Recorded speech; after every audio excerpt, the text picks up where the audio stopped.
In the year 2077, the virtual game Apocalypse became reality. The world order was destroyed, and the world turned into hell. But at the same time, people awakened to new superpowers they never knew they had. In a world of chaos, the richest playboy in the city of Jian, Ye Xiao, was still very capable of protecting Qin Yaran. Ye Xiao spent a lot of money to find 10 experts who would help her improve her level. It was important for him to know that she would get the best from them. Ye Xiao spared no expense for his beloved, spending his entire fortune to buy her a divine artifact. Ye Xiao immediately gave any opportunity or equipment to Qin Yaran, and thanks to Ye Xiao's efforts, Qin Yaran finally became the strongest gold-level hero in the Dragon Country. One day, Ye Xiao and Qin Yaran decided to get married, thereby strengthening their relationship. Many people envied this couple because they were simply perfect together. Many dreamed of being in Qin Yaran's place and dating a rich and handsome man like Xiao. And then came the decisive moment, the starting point when the question arises, will you be my wife? Usually, such questions were answered with a yes, while already wearing a wedding dress. But Qin Yaran decided otherwise. She did not want to be Ye Xiao's wife. Many dreamed of being in her place, of being with Ye Xiao, but she, being in that place, decided otherwise. She wanted to stab the one who trusted her, who gave her everything, just to make her happy, in the back. If Ye Xiao thought that money and gifts could buy her feelings and allow him to morally coerce her into loving him, then he was deeply mistaken. Ye Xiao accepted his gifts, but that didn't mean she would be attached to him. She wasn't some cheap woman, and everything she had achieved was the result of her hard work. The only one who understood her suffering was Jihen. Qin Yaran gave her heart to Xiao. She decided to stay with him. Now everything that belonged to Ye Xiao belonged to Jihen. Ye Xiao became useless trash. Xiao gave everything for this girl, including himself, only to be betrayed by her in the end. His heart turned to ashes. But was that really how it was going to end? Wait, he didn't have a heart anymore, so he wouldn't let it end like that. Ye Xiao was determined to take revenge and make Qin Yaran pay for everything. He would make those bastards pay. But in an instant, he seemed to be climbing out of this abyss into reality. He was torn away by a voice. Qin Yaran herself, standing in front of him, claimed that she didn't need his pennies, and that by accepting his money, she was simply saving his face and pride, and if he continued to cling to her, he would never see her again. Xiao remembered that moment, a week before the Apocalypse game began. There were 200,000 wen on that card, Qin Yaran's monthly allowance. Was it all a reincarnation? Qin Yaran continued to complain that she was very distressed by accepting Xiao's money. Many people said she was a gold digger, but they didn't understand that she was doing it solely for Xiao's benefit. Everything was exactly as it had been in the past, and Xiao no longer doubted that he had been reborn. But he would no longer be the naive boy that Qin Yaran had manipulated. After those accusations, he thought, why not go to hell? It must have been really hard for Qin Yaran, so Xiao decided not to give Qin Yaran anything else so as not to burden her. The girl thought that this was another one of Xiao's jokes, and abruptly hesitated, saying that this time she would reluctantly accept his money card. But it was too late. Qin Yaran had better get lost immediately. Oh, how dare Xiao talk to her like that? Qin Yaran simply couldn't stand it. But before leaving, Xiao remembered that he had bought the shoes Qin Yaran was wearing, so he demanded that she take them off before leaving. Xiao should have understood that his pennies wouldn't make him worth anything, and Qin Yaran wouldn't fall for him because of them. Xiao should also remember what he did today. Even if he later got down on his knees and begged Qin Yaran to come back, she would never accept him again. But Qin Yaran would be better off never letting Xiao see her again. She had more important things to do than waste her time on him.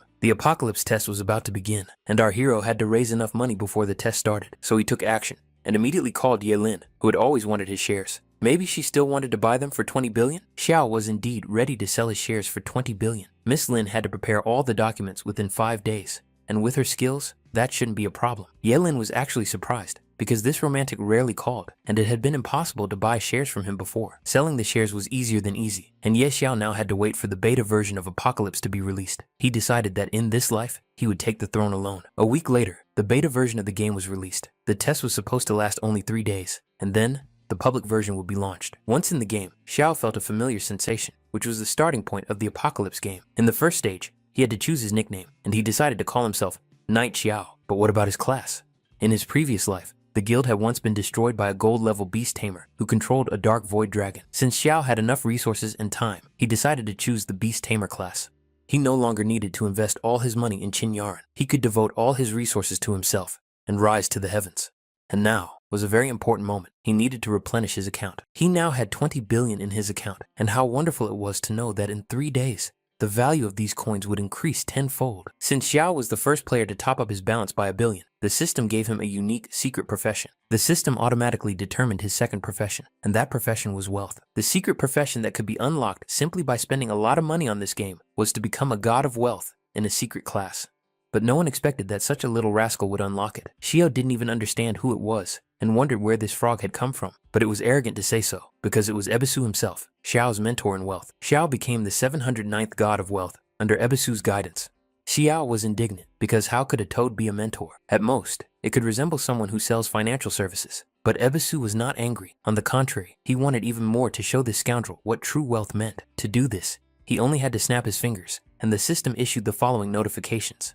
Xiao received 5 innate talents: wealth flowing like a river, stinginess, incredible luck, unmatched charm, and the power of the god of wealth. Each of these talents provided the necessary skills to be rich and successful. Xiao was not surprised, because these were all innate talents and seemed unnecessary. But he did not understand one thing, that any of these talents could increase his wealth. For example, take wealth flowing like a river. If he currently had 22 billion coins, Xiao would earn 22 million every day, because this talent increased the number of gold coins by 1% daily. With the power of a god, he could gain attribute points every day. Only now did Xiao realize how cool this wealth class was. In his past life, he spent all his money on Qin yarn, but now, in this life, he could show the world the true power of money. Now he didn't even have to wait to get to the newbie village. He had all the necessary skills to get there right away. When he moved to the flower fields, there weren't that many people inside, which was the perfect moment to level up. Starting out as a beast tamer was 10 times more difficult. In the early stages, it was impossible to tame powerful creatures. To develop faster, he needed to come up with a strategy. Abyss understood that choosing the role of a beast tamer was reckless. He didn't even have a weapon at the start. But, on the other hand, the beast tamer had the highest potential and the greatest growth. If you survive... But now he had to think about how to survive, because they were being attacked by 5th level goblin warriors. These were elite warriors, and he had to quickly decide whether to fight or flee. But what else could he think about? Xiao was practically naked, and going up against 5th level elites without weapons would be reckless stupidity. Obviously, he had to run, which the toad had already done. Xiao was in such a hurry that he even outran Ebisu. For the goblins, these two were nothing more than food. Fortunately, they arrived in the main city, but Xiao had to endure further humiliation. The players mocked him for actually choosing the role of a beast tamer, and what's more, his beast was a toad, which Ibis was indignant about, but Xiao did not comment. Xiao understood perfectly well that he should have expected this, so Ibis suggested going to the city center, where animal eggs were sold at a discount. Xiao needed to go and buy one for himself, but Xiao was not going to settle for ordinary beasts. He had better plans. So he decided to head to a secret dungeon, where there was a god-level egg in the dragon's lair. Ebis was naturally indignant, because from his point of view, it looked as if Xiao had gone mad, since only players with a level of 100 or higher could hire guards for this dungeon. But Xiao knew what he was doing. At the entrance, they were met by an 80-level archmage, who insisted that this place was not for him, and that he should return after he became stronger. The doors to the Supreme Hall could be opened if he brought a letter of recommendation from the Lord of the city, but Xiao did not have one. The Supreme Hall was the pride of the Empire, and it was not for people like Xiao. However, he had something that the Archmage had lost, but Xiao could return it to him. The Archmage only needed to take a look to make sure he wasn't being deceived. Gold coins fell to the floor around him. There were only gold coins. He just had to turn around. From the old man's gaze, it was clear that he was very impressed and quite pleased with such a gift. Of course, after that, the Archmage kindly invited Xiao to the VIP room in the God of War Pavilion in the Supreme Hall. But Xiao liked the Archmage's fierce manner so much that he asked her to return it, and she immediately corrected herself. "What can I say? Money worked wonders."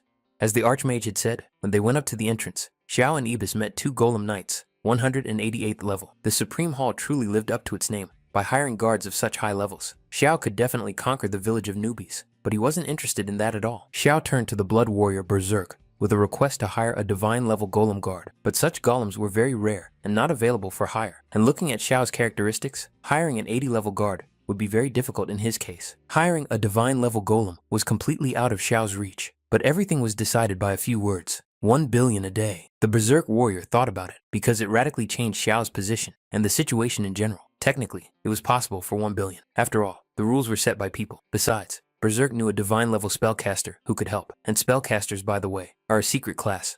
They were incredibly versatile. Protection, defense, attack, all in one. Hiring them from the start was an excellent decision. Berserk could summon them at any time, but first, he needed to confirm something. Namely, he needed to know when Xiao would pay 1 billion, so they decided to draw up a contract, and as soon as it was signed, the divine level spellcaster would be summoned. Suddenly, a girl appeared, eager to see who this brat who had hired her was. It was Dolores, a divine level spellcaster. According to the contract, she would obey Xiao's orders for the next 24 hours. Her level was too high, and our hero couldn't even make out the details. Looking closer at Xiao, he was no longer a brat to Dolores, but a handsome guy for whom she was ready to deal with anything, as long as he told her what he needed. Xiao hired the senior to perform a very difficult task, but Dolores couldn't even imagine what kind of difficult task there could be in a village of newbies. The Goblin King, or maybe his family. For Dolores, It was a snap, but Xiao didn't want to waste time talking. She just needed to see it. On the way to their destination, they encountered goblins, which Dolores easily killed, dealing damage with numbers as long as a phone number. Abus especially wanted Dolores to destroy all the goblins because they had attacked him. The players couldn't believe what they were seeing. The guy they had recently seen with the toad was suddenly in the company of a spellcaster. There were doubts, because seeing something like this was extremely rare. In this short time, Xiao managed to become the first player in the world to reach level 10 and earn 50 attribute points. In less than a day, Night Sorrow had reached the 10th level. This man seemed too strong for other players. People even thought that it might be game masters conducting tests. They could doubt as much as they wanted, because they didn't know yet that soon the Apocalypse game would become a reality, and then they would realize that he was a true god. Xiao was pleased with this start, because he had earned enough points and spent his money wisely through the power of the God of Wealth. Now they had to reach the distant, secret dungeon, the Dragon's Lair. The Invisible Wanderer had been hunting elite monsters since the beginning of the game and was still at level 3, while others were already at level 10. Could there be some kind of loophole? He wondered, but he had never even heard of the name Night Sorrow. Xiao, Dolores, and Ebis had already managed to reach the depths of the Whispering Valley. This time, the road was uneventful, and Xiao was able to activate the stone for entry fairly quickly. With its help, the whole company was able to enter the hidden area of the Dragon's Lair. This area was extremely dangerous. There was a powerful aura in this place, and doubts crept in as to how a dragon could live here. Dolores understood and warned Xiao that if there was a dragon here, she couldn't be sure she could handle it alone. But Xiao wasn't stupid enough to fight a dragon and wanted to see everything first. A long time ago, a level 100 berserker accidentally started a hidden quest to explore the dragon's lair. The entrance to the lair was hidden in a village of newbies, but no one believed it. After all, how could there be a high-level dungeon in such a village? As a result, he went there alone, after which no one saw Berserk again. Xiao bought a recording of his battle for a large sum of money and saw that there was a rare dragon egg in the lair. From the story, it was clear what Xiao wanted. Ibis and Dolores thought Xiao was mocking them because stealing a dragon egg was much more difficult than defeating the dragon itself. Dolores shouldn't have been modest because she was, after all, a divine-level spellcaster, and with her skills, Sister Dolores could take down such a shining 5th level dragon with the abilities of a holy judgment in a matter of seconds.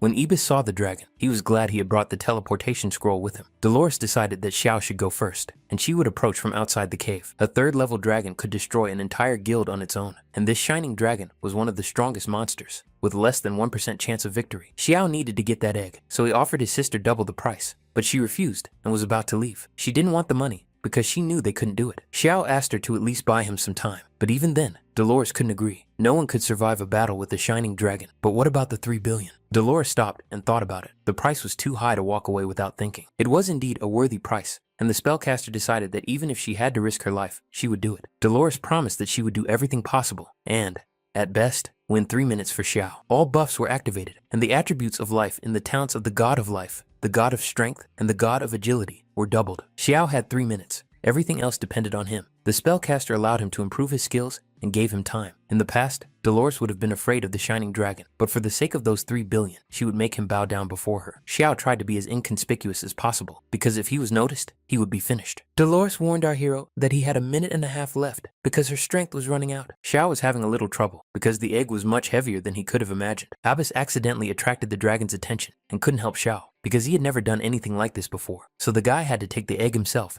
and run at the speed of sound. Dolores tried to help Xiao as best she could and created an ice wall to delay the dragon a little longer. But pretty soon, the glowing dragon used the Dragon King's breath ability. It was the peak. Dolores also ran away. It was impossible to stay there any longer. The whole situation and undertaking was very dangerous, but the guys were incredibly lucky and managed to escape, taking the dragon egg with them. If a 5th level dragon hatches from this egg, then all their efforts will be justified. Dolores, of course, did not forget to remind them about the payment, and in the information window, Xiao received Dolores' favor by 60 points.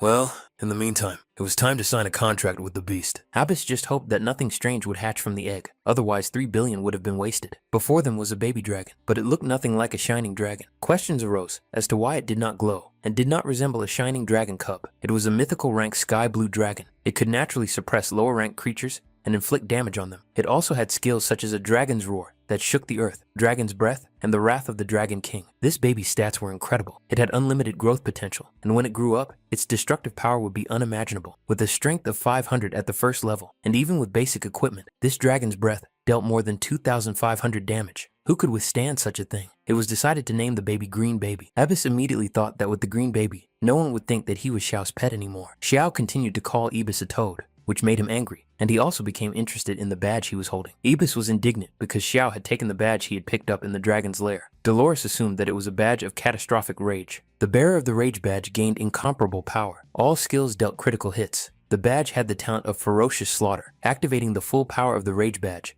and dealing colossal damage. Ibis continued to demand his badge back, or else he was ready to break the contract. You see, he risked his life, but he forgot that they almost died in that lair because of him. Therefore, as compensation, Xiao decided to take this item from Ibis. Ibis noted with dissatisfaction that when Xiao needed something, he called him by name, but when he didn't, he was just a toad. In any case, Ibis had to put up with it all. Xiao discovered that he had started a hidden quest, the Forbidden Judge. Despite his power, the King of Rage was swallowed by the abyss, and the bearer of the Mark of Rage had to find the truth, find the Fang of Rage. The Fang of Fury was a divine-level assassin's dagger, forged from the fangs of the Beast of the Abyss. It was known as one of the most explosive weapons.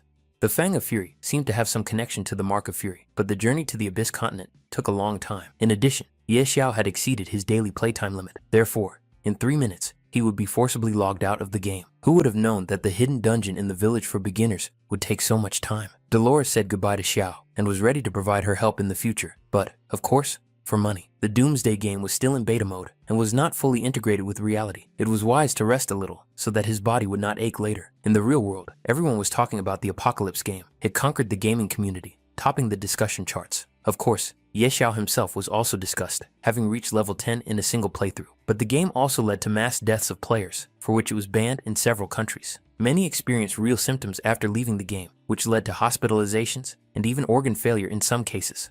But then Xiao saw a message that said, "Come to the hospital, bring food for Juheng, and pay the hospital bill, and then I'll pretend that nothing happened between us before." Xiu completely forgot about his psychopathic ex, even though he should have blocked her long ago. Juheng was surprised that Ye Xiao hadn't contacted Qin Yuan the whole time, and she had only now decided to write to him. But would he really come? Qin Yuan and Juhyun were sure he would. After all, he loved this girl with all his heart. Juheng was already being discharged from the hospital. He just had to pay the bill, which was a problem for him. The hospital was overflowing with patients whose organs were failing, just like Juhyun's. The reason for this was the Apocalypse game. Therefore, there were few beds available. Qin Yuan was nervous. Juhyun wanted to be discharged and continue playing the game, so he asked the girl to help pay the bill, but she had no money. Xiao wouldn't give her any. He usually gave her 200,000 a month, but that money couldn't win her heart. Qin Yuan felt sick just looking at Xiao. Juhyun asked the girl to send another message to Xiao and ask him for some money. He was planning to open a game development studio, and Yeren agreed. Meanwhile, Xiao finally got some sleep, and the alarm clock rang, signaling that it was time to enter the game. Ibis was unhappy because Xiao hadn't woken up yet and had already called him, but Xiao wanted to level up quickly and leave the village of newbies. In one day, the number of players increased significantly. Many were gathering elite groups or looking for special players such as healers. Xiao was now a celebrity in the newbie village. He received many offers of collaboration. Even if he changed his costume and hid his face, he couldn't hide the level above his head. Players chased after him because they wanted to know where he had leveled up so quickly. No one could have imagined that so many people would chase after them. Xiao ran as fast as he could so they wouldn't catch him, but no one could chase him any further, because ahead of them was the 10th level test zone, and their newbies would simply be destroyed there. Xiao definitely knew where he was running, because even though they were new players, they weren't stupid enough to go inside. Many thought that the great Ye Xiao would go through the test zone alone, which seemed like suicide to them. But for Xiao, it was a perfect place. The guard immediately rebuked Ye Xiao, saying, "Kid, this place is not for you. Leave." But Xiao was here to begin the promotion test, and had no intention of leaving. Xiao was playing alone. He had no team, which surprised the guard, so he explained that he was going alone. Even on normal difficulty, it was like committing suicide. But the guard needn't have worried about that, because Xiao still had her whole life ahead of her, after which the guards came to the conclusion that this was just another reckless child. Now, our hero was faced with a choice of difficulty. The easiest was normal, and the most difficult was the abyss. But could he go through the abyss alone? Xiao decided to choose the abyss difficulty level after all, and the trial had already begun. The guards still thought that Ye Xiao was joking. Going into the abyss level alone was simply inconceivable. Ibis also thought Xiao was crazy, but last time he had bronze equipment and an elite team, yet they almost died because he had to drag Qin Yuan along. So this time, our hero came for revenge, and he didn't care what others thought about whether he could do it or not. After all, he had a wonderful helper in the form of a green baby, who was not a baby at all, in terms of characteristics. With him, Ebisu and Ye Xiao had nothing to fear, because the green kid had a mythical rank, even though he was only at the first level. They hadn't even gone deep into the territory when they spotted some kind of beast lurking and moving towards them. It was a wild, mutant snow wolf, capable of total destruction as soon as someone came into its field of vision, and death itself began to hunt them. Xiao was amazed, because this mutant had 5,000 health points. Surely even an assassin from the shadows would be terrified to see this wolf at the beginning of the journey. One command was enough for the green baby to get down to business and start destroying the wolf with its fire. But it wasn't just fire that went into battle, but also the green baby's physical skills, which did no less damage. At first, the snow wolf was extremely calm, but as the battle progressed, it became clear how aggressive and frenzied it was becoming. The baby used the tactic of a dragon's roar that shook the earth, after which the snow wolf was simply deafened. A few more additional blows, and the wild mutant snow wolf was defeated. Thus, Green Kid rose to the 4th level after just one battle with the snow wolf. The information panel showed that he had gained 50 points to all his characteristics for each level. Mythical rank beasts grew at an astonishing rate. After the wolf's death, 2 items dropped: a dark gold snow wolf bow and a dark gold blood wolf fang. Mutated bosses always dropped insane loot. These items were much better than anything Xiao had in his previous life, but they didn't have time to rejoice over their new items before they sensed the arrival of another beast. This time, it was an abyssal tiger possessed by a demon. This was a twisted creature born from the abyss. Its power was irresistible. If it targeted a player, death would be inevitable. Green Kid immediately went into battle with the tiger, which was much stronger than the snow wolf. Half an hour later, Green Kid emerged victorious, and as a reward, he received a dark gold sword and a gold shield with tiger spikes. The battle was exhausting, but Ebisu was able to collect some equipment and hoped that they would go to the city, where he could earn money by selling it. But Xiao had other plans. Green Kid was at level 7, so our hero planned to fight the boss, but Ebisu thought this idea was questionable, of course. Still, Green Kid was able to handle 2 demonic monsters, and with the help of Ebisu and Xiao, he would definitely be able to kill the Lord Boss. Today, Xiao planned to show old Ebisu what it meant to be a real pro, which sounded more and more promising to Ebisu. So, descending the steps, our hero entered the abyss itself. It was an extremely dangerous area, which the system naturally demanded he leave. In his past life, Xiao was a man of honor who fell captive to love and emotions. But in this life, he was a messenger of the abyss, carrying the power of the apocalypse. He was ready to taste the full power of the abyss and wanted to see that very boss as soon as possible. Before him, sitting on the throne, was the Wanderer of the Abyss, the king of the 10th level. The Wanderer himself looked terrifying, but many of his stats, such as health, strength, and agility, were unknown. The only things he knew for sure were that his stamina and spirit were 5,000 points. Xiao was a little confused, because in his past life, the boss was a lord level, but now, he was a king level. With 0 strength and agility, he couldn't deal damage with normal attacks, and his attack speed was very slow. But if he hit a player, they would definitely die. Abyss warned Xiao in advance that if he died, he would not carry his corpse. After all, 5,000 spirit points is a purely magical class. Now the kid had to use his abilities wisely and follow Xiao's commands. Since this guy was very slow, the green kid should continue to change his position and not engage in a long battle. The green kid did everything exactly as Xiao said and didn't let the boss use his skills. So far, everything was going very well. Xiao was pleased with how the dragon was fighting and wearing down this big guy. But at one point, Xiao noticed that the boss wasn't moving at all. Something was wrong, and he was looking at them. Based on his observations, Ibis could guess that the boss was about to do something. Right now, they needed to lie down to avoid the blow, but Ibis was bringing trouble upon them. It was obvious that the boss was planning to kill them. He didn't even need to move or make any extra movements to attack the heroes. Moreover, the royal boss was aiming only at Xiao, clearly understanding that he was the leader here. Xiao couldn't hold out for long at this pace, and with so many attacks, the green kid needed help, and he attacked the boss again with his fire, thereby saving his master. If he didn't die soon, Xiao would die of exhaustion. But lo and behold, Green Kid won again. However, Ibis wanted them to leave him at the entrance next time, if they decided to venture into such a dangerous place again. The Abyss trial was passed. Green Kid reached the 10th level. As the first traveler to pass the Abyss trial, Xiao received all the attributes plus 5 points as a reward. Xiao certainly did not expect Ibis to be such a coward. But then again, wasn't Xiao afraid of dying? Why did he run so fast then? In any case, it was finally over, and now he could see what items the boss had dropped. A new notification appeared in the village of newbies that Ye Xiao from the Daya Nation had passed the Abyss trial and became the first player in history to pass this trial, thereby earning the legendary title of Messenger of the Abyss.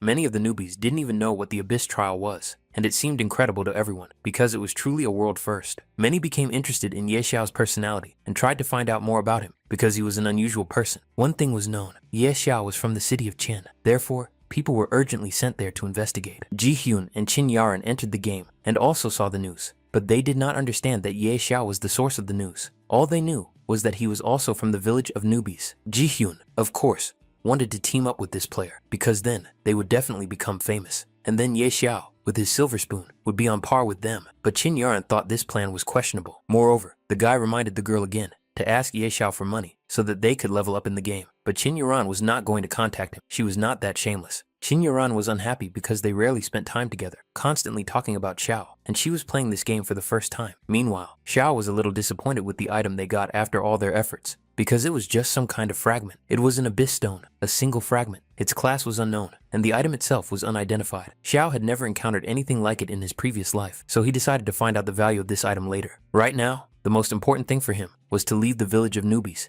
and head to the central city. The guard was, of course, surprised that someone had managed to pass the abyss's difficulty alone, but Xiao did not want to linger and waste his time. Therefore, the guard urgently sent him to the central city, as Xiao had requested. Once there, the respected warrior was congratulated on successfully passing the test. He received a token that allowed him to freely visit the central city. In addition, for passing the abyss level trial, Xiao received an epic mark of valor. It was a kind of hero's certificate. Only those who passed the hell or abyss level trials could obtain it. It was the Empire's highest award. In addition, with it, all of the hero's attributes increased. And now, together with the Green Kid and Ebby, Xiao went through the portal straight to the central city. Wind Life was the central city, and it was very quiet here. In his previous life, Xiao's profession change area was crowded with more than 100 people. Arriving early really played a big role. Xiao's first goal was to find the beast tamer Gutol. It would seem, why would he need a beast tamer if Xiao himself was a beast tamer? But you will understand everything very soon. Finding Gutol turned out to be very easy. Xiao wanted to change his profession to the hidden class of beast tamer, and no one else could handle this except Gutol. But persuading him to do so was not so easy. Gutol believed that not just anyone could become a beast tamer. The player had to prove his strength, and he suggested a way to do so. Go to the outskirts and bring back 100 demonic wolf cub eyes. But Xiao had no intention of wasting time destroying 100 elite monsters. What a useless idiot, it would seem. If he couldn't even handle that, then he should disappear and not waste Gutol's time. But the spellcaster misunderstood him. Xiao believed that he didn't need to kill any demonic wolves. The epic badge of valor should be enough to prove his strength. The badge of valor couldn't lie, but Gutol couldn't believe that someone so young had already passed the abyss level test. Xiao, of course, did not miss the opportunity to boast that he had passed this trial on his own, without a team. Gutol, of course, knew from the moment he first saw Xiao that this guy had extraordinary talent, a true dragon among men. It seemed like this guy changed his mind faster than a page could be turned. At first, he said Xiao was a useless idiot, and now he was a genius. In any case, Xiao could now become a beast summoner. But first, Gutol wanted to see what kind of beast could pass the abyss level test. It was his personal request, and Xiao did not refuse it, and showed him a green baby, a beast of the divine level. Gutol was overcome with emotion, because this was the beast of his dreams, and he had never seen a divine level beast in real life, so the man was very excited. Alas, today Xiao would not be able to become a beast summoner. Gutol considered himself unworthy of a divine level beast and decided to introduce Xiao to the chief royal beast tamer. Gutol gave Xiao a letter of recommendation, telling him to go to the address indicated. There he would find the summoner, who would give him the answer Xiao was looking for. A hidden class quest was launched, the Dragon's Whisper. He had to go to the royal city to find the chief royal beast tamer. Xiao felt very lucky, because he would be able to advance to a hidden class. But the royal tamer was in another city. It was far away, and Xiao had other things to take care of. For example, completing another hidden quest. It seemed like this guy knew so many hidden quests, even Ebis couldn't stop being amazed by Ye Xiao's deep knowledge. Xiao searched for and found Lady Cherelle, who was the widow of the late lord of the city. She was also very rich and beautiful. When our hero tried to approach her, a guard stood in front of Lady Cherelle, who must have known who Xiao was.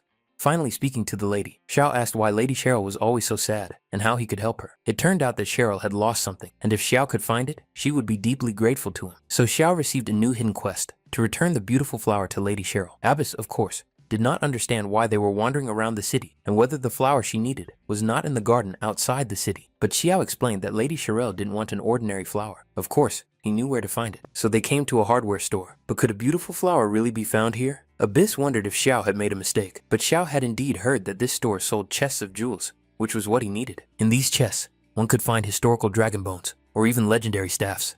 The question was, how much the buyer would be willing to pay for a chest. Xiao, of course, chose the most expensive one. The seller gave Xiao one chest, which cost 10,000 gold coins.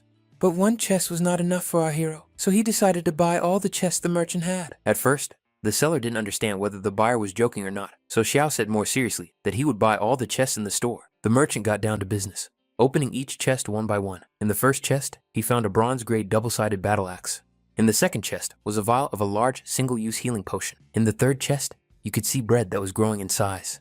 They went through all the chests like this for half an hour, and out of the 100 chests, only one remained. And finally, our hero found what he was looking for, the beautiful flower. Its use was unknown, but according to the description, it was very beautiful. Lady Cherelle relaxed in her bath and wondered if anyone would be able to find that very flower for her. Lisa, her concubine, believed that with Lady's charm, she would surely succeed. A few minutes later, news arrived that a young man wanted to meet Lady Cheryl alone. This man claimed to have brought the very flower that Lady Cheryl had asked for. Cheryl was, of course, surprised by this news. It was hard to believe that someone had actually been able to find what she had lost. Xiao spent a lot of time and resources on this, but it was probably worth it. Lady Cheryl had been searching for that very flower for a very long time, and she was happy to find it now. Xiao had been a great help to her, so Lady Cheryl was ready to give him a reward in gratitude, perhaps money or rare artifacts. But Xiao didn't need any of that, so Cheryl had no choice but to offer herself as a reward to Xiao. But how could that be? How could a lady offer such a thing in broad daylight? Was she really serious? Xiao was upset and tried to explain the situation, because the lady had misunderstood him. It was clear that the young man was excited by Cheryl's offer, but he only wanted to ask her to help him obtain citizenship. Xiao managed to win Lady Cheryl over with his noble behavior and charm. Helping Xiao with his citizenship was easier than easy for the lady. She ordered the papers to be prepared immediately, but Xiao had one more request. He wanted to buy a house in Wincliffe and settle down there. Cheryl approved of Xiao's decision to stop wandering around. The lady understood why the young man wanted to buy property, but the area in the west that he had chosen was not the most lively. Therefore, Cheryl asked if Xiao was really sure about his choice.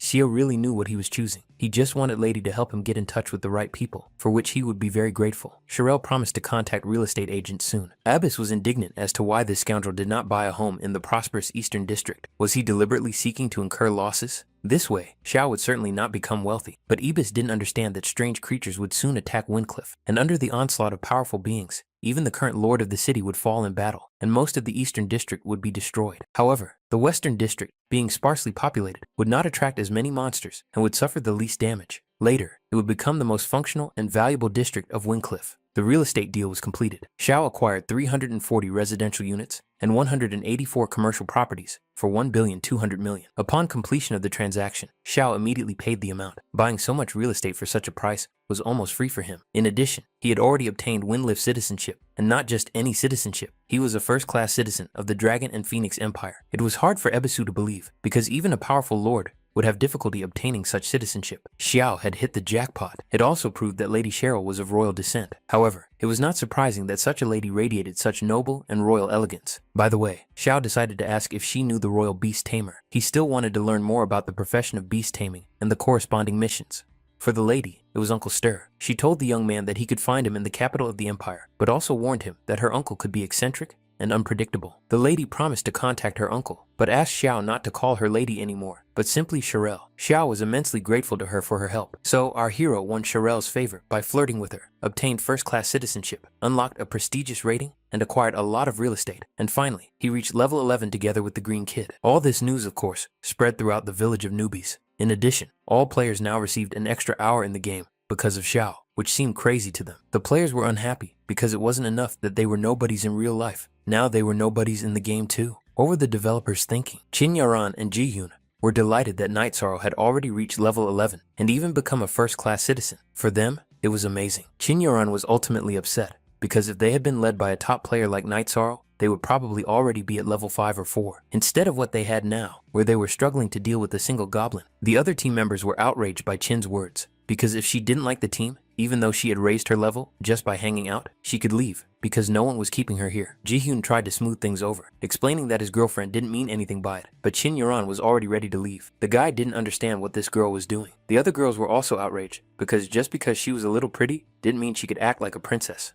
Ji-Hyun promised Qin Yaran that he would help her level up, but when the other players insulted her, he didn't even stand up for her. Was she really important to him? The guy started apologizing and agreed that he was wrong, but then asked again if Qin had contacted Xiao to play Apocalypse with them. The girl was unhappy because Xiao should have written to her first, but Ji-Hyun was persistent and asked her to write to Ye Xiao and ask for help. Since Ji-Hyun asked her to, she decided to think about it and write after she logged out of the game. Although Ye Xiao's habit of throwing money around was a little rude, Qin Yaran couldn't blame him and decided to give him another chance and took the initiative to write first. She wrote, "Ye Xiao, I'm playing a game called Apocalypse. Hurry up and register for the game. Buy some equipment and help Ji-Hyun and me level up. If you help me get on the leaderboard, I'll think about becoming your girlfriend again. What do you think? Are you touched?" The girl sat and waited for 5 minutes, but there was no response, which was strange to her. Then she looked at her phone and discovered that Ye Xiao had turned on friend verification and she was not on his friends list. Ye Xiao had indeed deleted her from his friends, which made her very angry. How dare he do such a thing? Qin Yaran decided that as of today, everything between them was completely over. If he had any dignity left, he shouldn't come to her begging her to come back like a dog, because in any case, she would not forgive him. Xiao found himself in the eastern district of Warncliffe and was already anticipating how his western district would flourish in the same way. He didn't come to the eastern district of the city for no reason. He was looking for one place and found it. This shop only appraised silver-ranked equipment and above. If players had bronze equipment, they had to look for a place outside the city. But Xiao wanted the master to appraise his dark gold accessory, the Knight Pendant. Looking closely at the accessory, the master was convinced that it was indeed dark gold. And since it was dark gold, the shop owner himself would appraise it for a guaranteed result. The master was a highly qualified gold rank appraiser with over 80% of successful appraisals, but a dark gold rank appraisal cost 100 coins each. For Xiao, this was of course not a problem. He wanted the master to start the appraisal right away because he had other dark gold rank items and wanted them all appraised. They started with the Knight Pendant, which had 40 points of spirit and strength, as well as a 20% damage attribute of darkness. Of course, these stats were simply unmatched, and the master was excited by the number of such priceless items. Such customers did not come to him often. Although Xiao was that rare customer with unique items and a fat wallet, he was in a hurry and wanted the master to work faster. After leaving, following this procedure, all of Ye Xiao's stats and characteristics had increased significantly. With his current strength, Ye Xiao could easily fight solo. Since there was no news from Shirel, Xiao decided to go farm the Valley of Grey Mist. Upon arriving at this location, Ibis recognized it as a territory inhabited by level 20 monsters.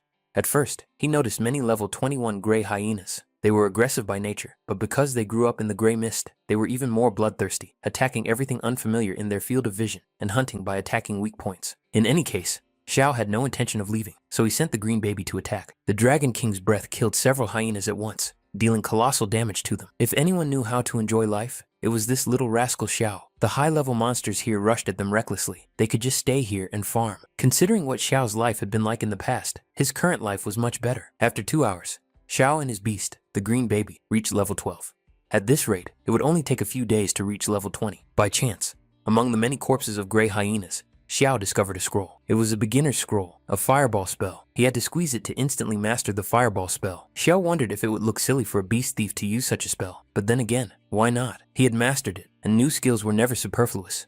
The fireball was created from the player's mana. It could be used to attack a target with spirit magic, dealing 150% damage. The attack cost 50 mana points. When Xiao tried out the fireball, Ibis laughed, because Xiao's fireball attack was weaker than a bunch of green babies. But it was already too late. It was time to leave the game. In 2 hours, it would be 3 days since the Apocalypse game had been launched, and that meant the start of open beta testing. Then, all residents of the Empire aged 16 and older would be forcibly immersed in this dangerous game. Grand changes awaited this world. A powerful thunderstorm began in the streets of the real world, and an earthquake could be felt. People on the streets were in a panic because they discovered a table with the launch of the Apocalypse game. Later, they found themselves in a village for newcomers to the world of Apocalypse. Some were going about their business, taking a bath, eating kebabs, and then suddenly found themselves in some field. Was this a joke? Those who had already played the game also did not understand why they had automatically ended up in the game. They were all going about their daily business, but suddenly they were drawn into the game. Ji-Hyun realized that a lot of people had been sucked into the game, that the apocalypse was changing the world. Of course,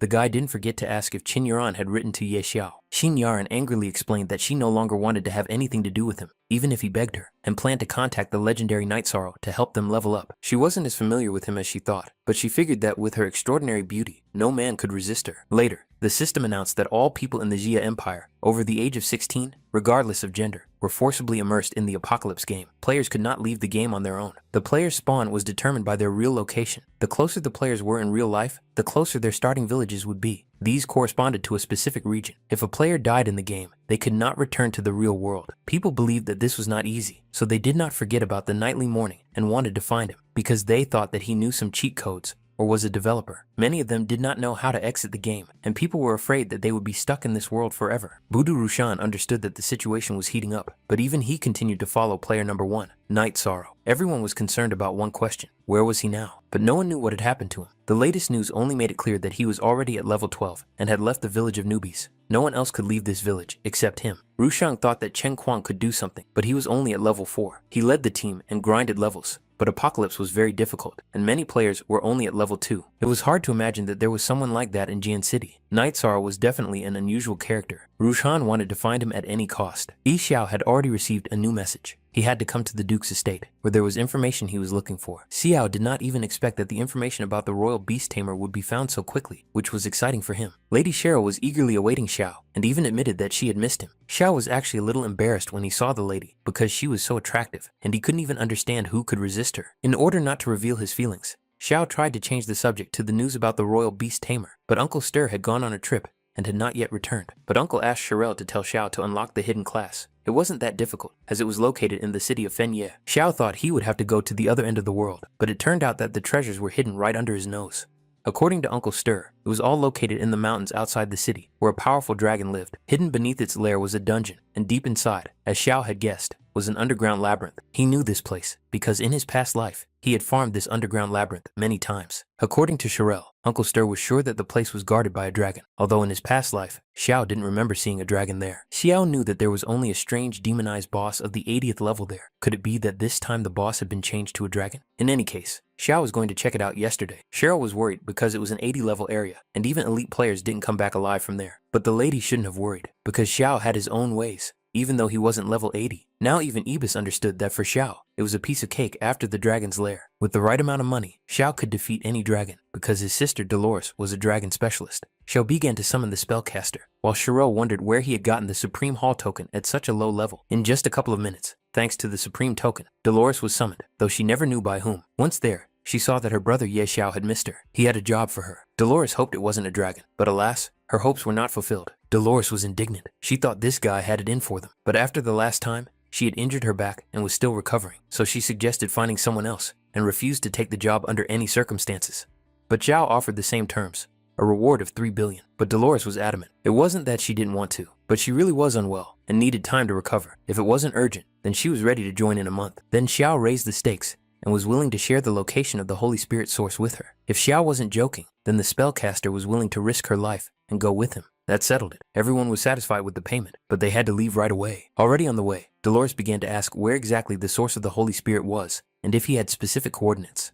Lady Cheryl watched them leave and thought that Ye Xiao was truly extraordinary. The lady was favorably disposed toward him. She was very curious to know if he would become a divine level player in the future. The goblins had already killed the player Wang Qian twice, and after he was revived, his body began to fail. Panic began to spread among the people as they realized that it was indeed possible to die here. The people wanted to go home, but they didn't know how to get out. They knew that someone was at level 12 and wanted to find that person and ask them. Our guys were already in the Dragon Mountains. It was a beautiful place, and it seemed unlikely that a dragon could be hiding here, but still waters run deep. The monsters here were at level 80. If it weren't for Dolores' boost, they might have been surrounded by them. As they headed into the dungeon, they tried to avoid a bloodbath. Dolores was worried whether Brother Xiao knew where the entrance was, because she really didn't want to fight a 5th class beast dragon. But Xiao told her not to worry, because they wouldn't be noticed. The entrance to the dungeon was hidden under a steep slope on the mountainside. In any case, if he was wrong, he would deal with the consequences himself. Fortunately, they arrived at their destination, and everything was as he had expected. There was just one other problem. This teleport was incredibly good, but Dolores couldn't sense any traces of magic and didn't know how to activate it. Xiao knew how to do this, so he took care of the problem. He cut his palm so that blood flowed,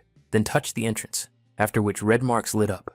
Dolores was surprised that Xiao had actually managed to open the entrance. Xiao had many ways of getting things done. Dolores could only guess how many more secrets this boy had. After entering, a message from the system appeared, saying that they had entered extremely dangerous territory, a dark labyrinth. There was only one exit from this labyrinth. They had to find it within the allotted time. Otherwise, they would remain there forever. There were terrifying creatures in this maze, and the countdown began at 180 minutes. Last time, they were given 3 days. Although Dolores was a divine level sorceress, Xiao thought she seemed frightened, because this mission was much more dangerous than the battle with the 5 dragons, which she had warned him about, but she insisted otherwise, saying how could she be afraid, possessing godlike power, being an elder of the Supreme Hall, and a powerful sorceress. So why should she be afraid of some creepy maze? In fact, no one had any reason to be afraid. Only Abus was indignant that Xiao constantly led them into dangerous places. In any case, they had to get to work and start with a cloaking spell, which was so easy for Dolores that she didn't even bother to learn it when she was a novice.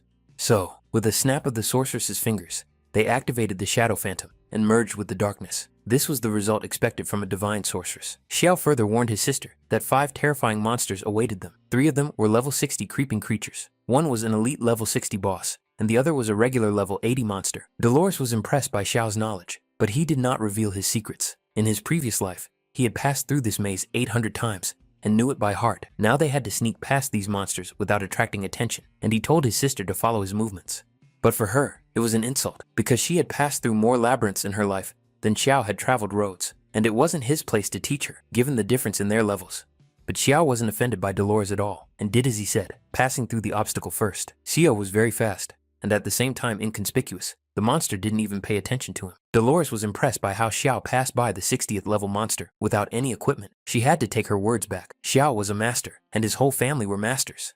Without any problems, the sorceress easily passed through the obstacle, repeating everything Xiao did exactly. But now, they had to be ready for battle. In this place, it was impossible to relax and lose vigilance. Xiao encountered one monster, but as expected, this monster was different from the one in his past life. It was the guardian of the labyrinth, the spirit beast Yin, a boss of the berserk level, nothing special for Dolores.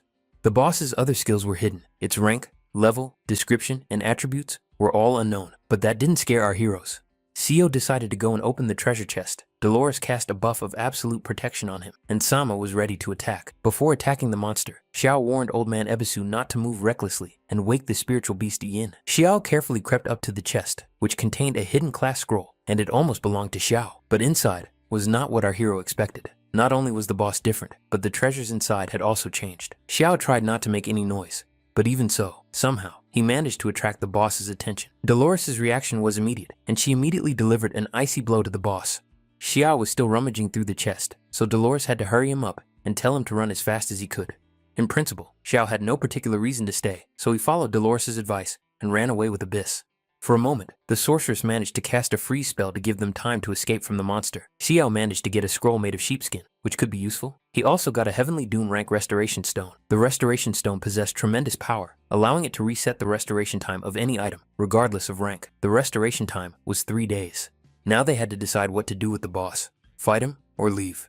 Night Sorrow decided to stay and fight. Sister Dolores was going to have to give it her all. Dolores had already gotten down to business. But suddenly, Xiao noticed that the boss was screaming strangely. Abyss suggested that he was going mad, but Xiao had much worse guesses.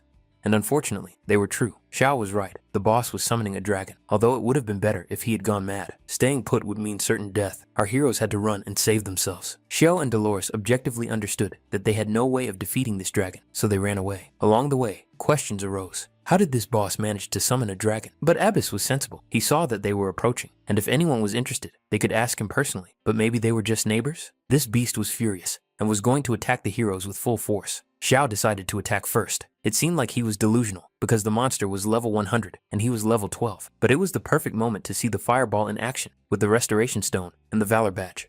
Dolores didn't believe until the very last moment that the guy wanted to risk his life for this, even though they could have kept running. But no, Xiao decided to take the risk and test his attributes. But apparently, that was all the damage Xiao could do. Was he really that unlucky? Ibis warned once again that if this brat died, he wouldn't carry his corpse. But it turned out that this wasn't the final damage. The damage Xiao inflicted exceeded 100,000 and reached almost 1 million. It was unbelievable. The target's health was below 20%, so the instant death effect was activated. Xiao managed to kill a cell-level Yin spirit beast. Thanks to this, he reached the 20th level, along with his beast, the green baby, even though he was only at the 12th level. It was simply incredible. Even the sorceress was amazed by Xiao's strength and skills. A world notification appeared in the village of newbies that Night Sorrow had managed to defeat a demonized 100-level boss. It was his first kill, so the country awarded him reputation attributes and points.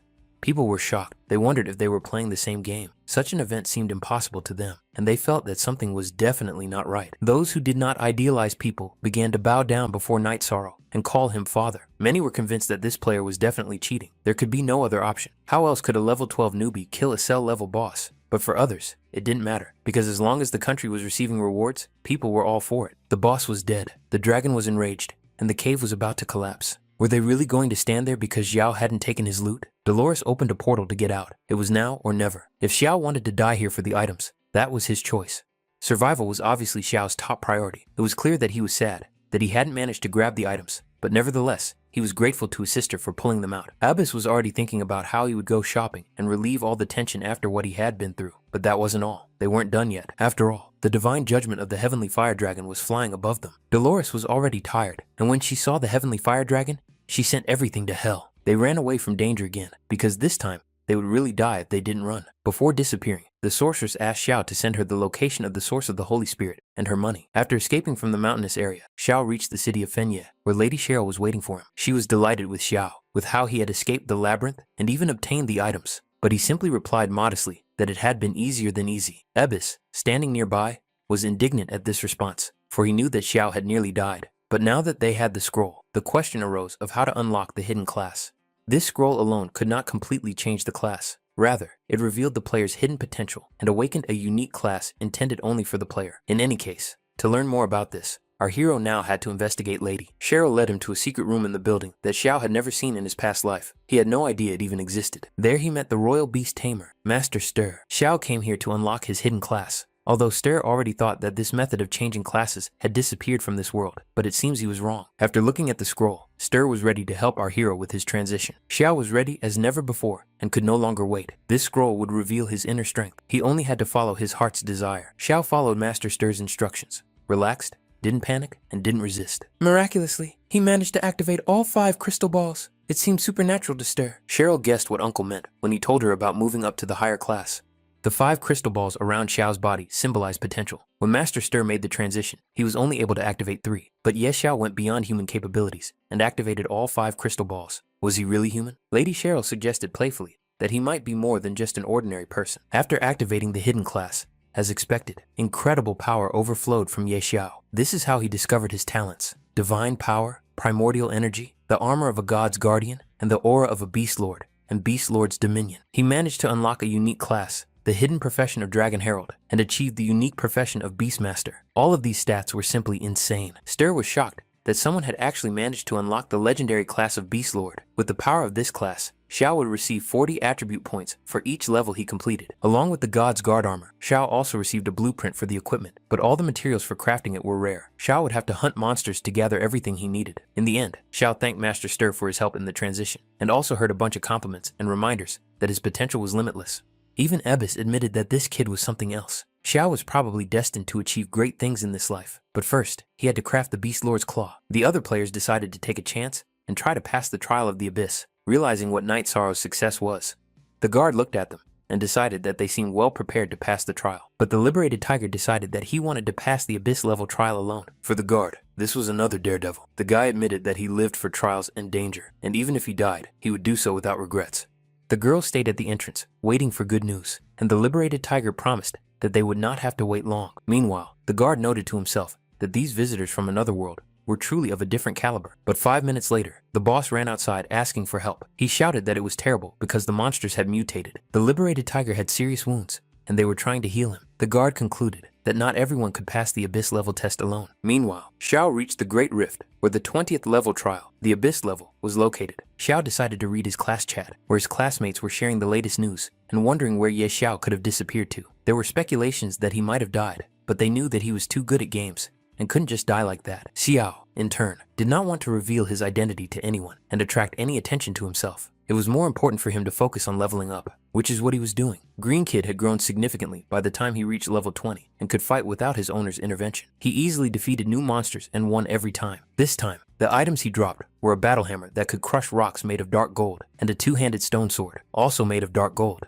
As soon as Xiao picked up the new items, he noticed a new monster that looked like a boss appear in front of him. It was the Keeper of the Abyss, a royal level 20 monster. The plan was for the Green Kid to attack first, with Xiao covering him. Ibis still thought that the Green Kid could handle it without him. Meanwhile, the freed tiger died. The girls couldn't believe it, because they were following in the footsteps of Night Sorrow. What had they done wrong? They remembered that Night Sorrow had managed to pass the Abyss level test. The girls could only guess that he had probably taken advantage of some loophole. And again, a new notification appeared that Night Sorrow had successfully passed the 20th level of the Abyss, becoming the first player in history to do so. Following this victory, an epic item was obtained, the Stone of Valor, and points for the country of Dacia. But for Xiao, it was another easy victory, and he was a little disappointed that he had received another fragment of the Abyss Stone and no loot. First, Xiao got the first fragment from the wolf, and now the Guardian dropped the second fragment. Xiao assumed that these were probably materials for creating some kind of divine item, but these were just thoughts, and there was no time for them, because it was time to return. But just as he was about to leave, he heard congratulations directed at him. Xiao had passed the test as a warrior, and now the guards congratulated him and gave him a reward. As a reward, Xiao received a Stone of Valor of epic rank. The stone possessed tremendous power and could be used to enhance the Badge of Valor. Xiao decided not to wait for the right moment and to check how it all worked right now. So he got the legendary Badge of Valor. It was a symbol of true warriors,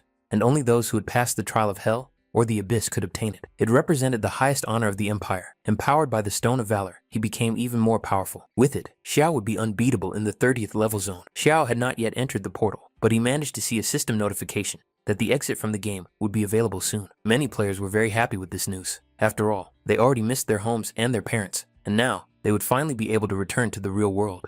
Not everyone was happy about how they got sucked into this game. Many logged out of the game at the first opportunity. After Daxia, the United States also plunged into the apocalypse. Experts predicted that this was a supernatural gaming phenomenon that was gradually spreading around the world. The whole world was talking about this game, its horrors, and the number of deaths. But the talk show even invited high-level players like Qingfeng Zhu. This guy led a team that passed a difficult level test on today's broadcast, and he was ready to talk about whether death in the game affected reality. As the first player to pass the difficult level test, and the second, after a night of mourning, Qingfeng Zhu believed that he was just lucky, and he recommended not going on the test alone because his team had miraculously managed to do it. At the moment, even scientists could not explain the existence of this game, but staying alive in it was not easy. Of course, they also talked about Night Sorrow. Qingfeng Zhu believed that this player was on a different level. Even if all the top players joined forces, they still wouldn't stand a chance against him. Many were interested in this interview. One man even wondered if Night Sorrow were part of his team. He would have total control over the apocalyptic world. The young gentleman decided to use all his resources to find out at least some information about the nighttime sorrow. The game suddenly went into maintenance mode, and everyone was kicked out of the game. Once the player fell asleep, access to the game would be available again. The apocalypse's invasion of the real world was much slower than in Xiao's past, but for Xiao,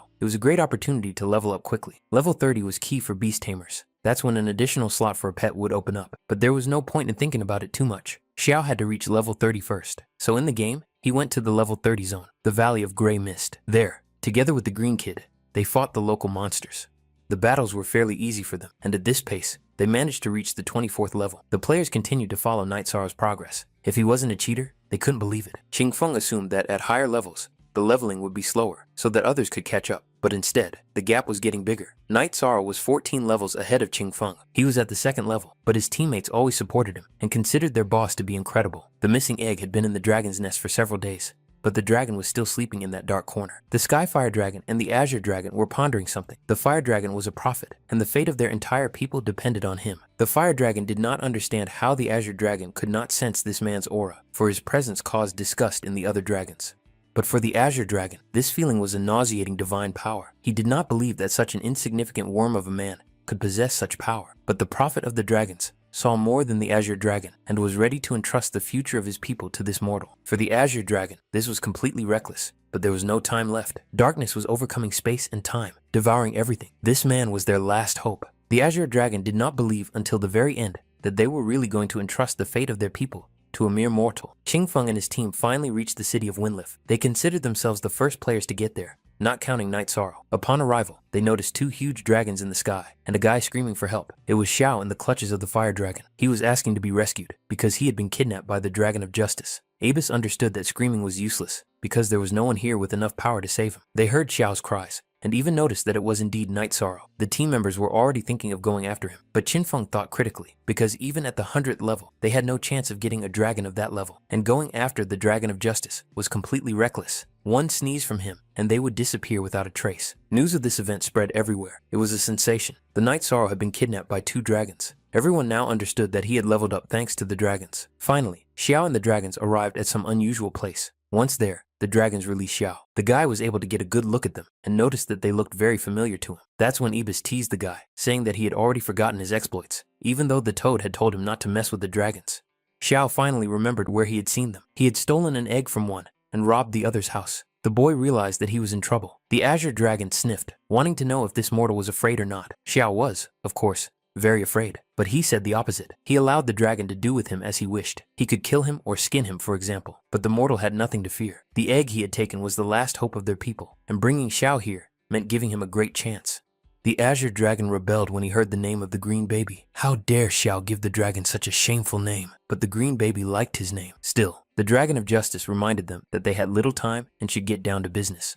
In the name of the Dragon God, the Azure Dragon and the Fire Dragon rose into the sky. Xiao was frightened. He didn't understand what the dragons wanted to do and kept telling them that he was just joking and begged them not to kill him. He was even willing to do whatever they said. That egg had nothing to do with me. But it was too late to make excuses. The process had already begun. The power released from the stone dragon statue bestowed the blessing of the Dragon Clan. Sai simply had to accept part of the power of the Dragon God. The news about Night Sorrow did not stop. Everyone was interested in where he had disappeared to. Player Jin Yixin rose to the 14th level, pushing Qingfeng Zhu out of second place in the rankings. The players already thought that Night Sorrow would not return, and that this was his punishment for using some kind of cheats. Or maybe he had made a dark deal with the dragons to level up and now paid with his life. Abyssa and Xiao had terrible headaches. They were lying somewhere on the grass, and when they woke up, they saw that Xiao had received the blessing of the dragon god and had become stronger. The dragons flew away somewhere, and their current location resembled a level 40 zone. After everything he had been through, Xiao did not feel any significant changes in his attributes, nor had his skills changed. But a new skill appeared, Money Shield. When activated, this skill gives the player a shield equal to 1% of their current gold. The shield blocked various types of damage, and was not subject to the effects of shield destruction and instant death. However, gold would decrease proportionally to the damage received. No recovery time was required. The God of Wealth class gained new skills. But what about the Beastmaster class? An innate talent for unlimited dominion over beasts appeared. As the Beastmaster, Xiao understood the true essence of taming animals, and the number of his beasts was now unlimited. Incidentally, even royal tamers were only allowed to have 3 main pets, but Xiao had no limits. It was so cool that Xiao felt as if he were dreaming. Xiao was ready to light incense for the dragon gods, and to thank his ancestors for 8 generations. He also promised that from now on, Green Kid would follow in their footsteps. But there was no time to stop. Xiao went to the Hall of Trials of the 30th level. The guard immediately recognized Lord Night Sorrow, who once again wanted to pass the Abyss level test. They wished Lord Night Sorrow good luck and let him pass on to the new level. The climate there was not the most favorable, with wind, lots of snow, and severe frost. Xiao, of course, did not know that it would be so cold here. Otherwise, he would have prepared better and dressed warmer. He hadn't gone even half a kilometer when he noticed something strange and huge heading towards him. It was a huge snowball, and Xiao barely managed to dodge it so as not to be swallowed up by it. But Ibis was indignant. Why did Xiao run away instead of using his skill? In the commotion, Xiao forgot that he had such a skill. But there was no time to think about it, because now some kind of snow monster was attacking them. Green Kid flew into battle against the snow monster, following Xiao's command. Green Kid immediately began attacking the monster with his fire attack, not even giving his opponent time to react. One blow was enough for Green Kid to kill the mutated Snow Yeti. The Green Kid's power amazed our hero every time. As he grew older, he became stronger and stronger, which was even frightening. Green Kid acquired many talents and skills. Being a mythical beast, the celestial dragon had an overwhelming advantage over pets below the mythical level and over humans. The skills he acquired were too cool, but Xiao didn't have time to learn them because they were attacked again by a huge number of monsters.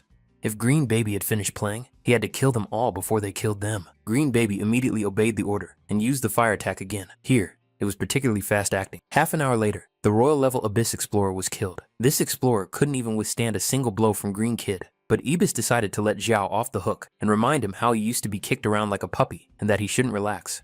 Finally, there was some news about Night Sorrow, that he had passed the Abyss level test again, becoming the first hero in history to pass this test and obtain the epic item, the Stone of Heroism. People were excited, because some of them still believed that such a figure could not disappear, and their expectations had been justified. The young master wanted to return to the central city and meet this interesting guy in person. After all, the real fun would only begin when Ye Xiao came over to his side. Xiao received another fragment of the Abyss Stone, his third in total. The guy had no idea how many there were in total. He also received a Stone of Heroism, an epic class item. It was a rare material, created by saturating it with the power of the wind. It could enhance the hero badge, and only the most worthy heroes could possess it. The items were collected, and the Abyss quest was completed. Xiao said goodbye to the guard, but not for long. For now, he went to the city of Fei. There were many more people in the main city. After all, Xiao had been gone for several days. First of all, Ye Xiao wanted to have his equipment evaluated, but there were too many people in line. Xiao decided to skip the line and asked the master to evaluate his equipment first. But the master didn't even look at him and sent him to the back of the line. Only when he noticed this guy did he realize who was standing in front of him. Since it was the God of Wealth, he was of course allowed to skip the line and was kindly invited inside. People were outraged. They could only assume that he was a first-class citizen. But could first-class citizens really skip the line? First of all, Xiao wanted to strengthen the Badge of Valor. The master was excited because it was a very precious thing. If he broke it, he would not be able to pay for it. People from afar did not understand what a valuable thing it was, because it looked like a very ordinary badge. But later, they realized that it was a legendary item, proof of courage, which only those who had passed the trials of the Abyss or Hell could possess. After polishing, the light from this badge blinded people's eyes. Only now did people realize that they were in the presence of Night Sorrow. Now they were not surprised that he could pass through the Abyss with such powerful equipment. Xiao attracted too much attention. They wanted to befriend him, join his team, or just ask him something. It was impossible to stay in the shadows, and the master barely managed to hold back the huge crowd. Before leaving, Xiao left his other items with him for appraisal. When people saw Xiao's equipment, they went completely crazy, literally screaming for him to sell it to them, saying that money was no object. News quickly spread on the Apocalypse game forum that Night Sorrow had appeared in the main city and was appraising a pile of dark gold equipment. Someone even posted a photo and coordinates in the group. People instantly rushed to the place, hoping to become Night Sorrow's disciples. They desperately wanted to meet him, and Xiao hid as best he could and seemed to have finally gotten away. Xiao didn't even expect such a commotion around him, and now didn't even know what to do. After all, All attention was focused on him, which he absolutely did not need. But even when he thought he had gotten away, some annoying person still found him. The young gentleman came with pure intentions and wanted to offer Night Sorrow a deal. As Xiao guessed, the gentleman wanted to purchase dark gold equipment, but he could make an offer that Xiao would not refuse. Xiao jokingly said that if this man were to pay tens of billions of gold coins for this equipment, he really couldn't refuse. But in Mr. Xiao's opinion, he had a limited mindset when it came to the game. Our hero wondered where this guy, who was even more cocky than him, had suddenly come from. After all, there was no such thing in his previous life. But Xiao remembered this assassin, who in his past life was a top-notch lone killer and who was second to none in any faction. The master saw Xiao's enormous potential and that he could achieve a lot in the future, but he didn't seem to realize how useful his abilities in this game could be in reality. Xiao decided to listen to see how far this guy would go with his bragging. The master did not like empty promises. He was ready to provide everything: money, status, or women. Xiao only had to ask, and he would give everything, but he expected Xiao to make a choice and join them. Xiao was actually pleased that this guy had come to him to negotiate. It proved that he recognized his strength, which flattered Xiao. But Xiao really didn't like how this young gentleman was showing off, so he decided to send him to the resurrection point to cool off a bit. The young man didn't even realize that Xiao was really going to attack him and couldn't do anything but threaten him at the moment. Night Sorrow dealt devastating damage to the young man, who then burned alive. This idiot talked too much and paid for his loose tongue. The players were outraged because a young master had been murdered in the main city. They were ready to attack in response, but the assassins stopped them because they would not be able to deal with the consequences afterwards. Finally, Xiao said that the money and equipment on the ground could be considered their compensation for dismissal. It was useless to follow the young gentleman, as there was no future with him. Of course, the alarm quickly spread throughout the city, and the guards of the main city immediately arrived at the scene of the murder. For some reason, Xiao did not rush to hide and was eventually surrounded by the city guards. The chief guard wanted to know who dared to kill in the main city and who was tired of living. Xiao calmly admitted that it was him, but such calmness after the murder was perceived as arrogance. Later, however, the guard saw that he was a first-class citizen. It turned out that it was just a misunderstanding, so the guard asked the respected citizen to explain what had happened, because he would have to report it. She said that he had been threatened, so he had simply taught the person a lesson. The guard was outraged that some punk had dared to threaten a first-class citizen. The safety of the city is the responsibility of the guard. If something happens next time, Xiao should report it to the guard so that he doesn't get his hands dirty. But for Xiao, it wasn't difficult at all. The young gentleman's team members were surprised at how simple it all was. The commander of the guards ordered everyone to retreat. The guards, of course, did not understand why he was not arrested, so the boss had to explain that they were a patrol and that details were important to them above all else. This guy was a first-class citizen, and the one Lady Cheryl was looking for. The lady had been unable to find him for a couple of days. She was going crazy. He was not like other first-class citizens, and the guards understood that if they reported him, they would become rich. Lady Cheryl was really worried and anxious that there was no news about Xiao. But suddenly, Elisa ran up to her with news that there was finally news about the Night Mourner. The lady's mood immediately changed. A joyful smile appeared, and she immediately wanted to know where the young man was now. The young master was reborn and scolded his colleagues for not stopping the night mourning. But then he blamed himself, because he was the one who lost his composure, and the others in the night mourning at the 30th level were no match for him. He was the one who gave him reason to think that he could stand on equal footing with him. But soon, he would show him how foolish it was to anger the young gentleman. In the meantime, the young master ordered the assassin to use his stealth skills to return to the city and retrieve the equipment he had dropped. But the assassin might not return, as Xiao did not take his equipment. Yes, and judging by everything, he would no longer need it. This was a respawn zone, and the young master did not expect to see Xiao here. He did not know what he would do, because the alert level here was dozens of times higher than in the main city. Xiao had doubts that if the grass was cut without uprooting it, it would grow back in the spring. That's why he attacked the young gentleman again, dealing him a fatal blow. He also advised the other players not to move, otherwise they would not be the only ones to die here. Killing one person or a whole crowd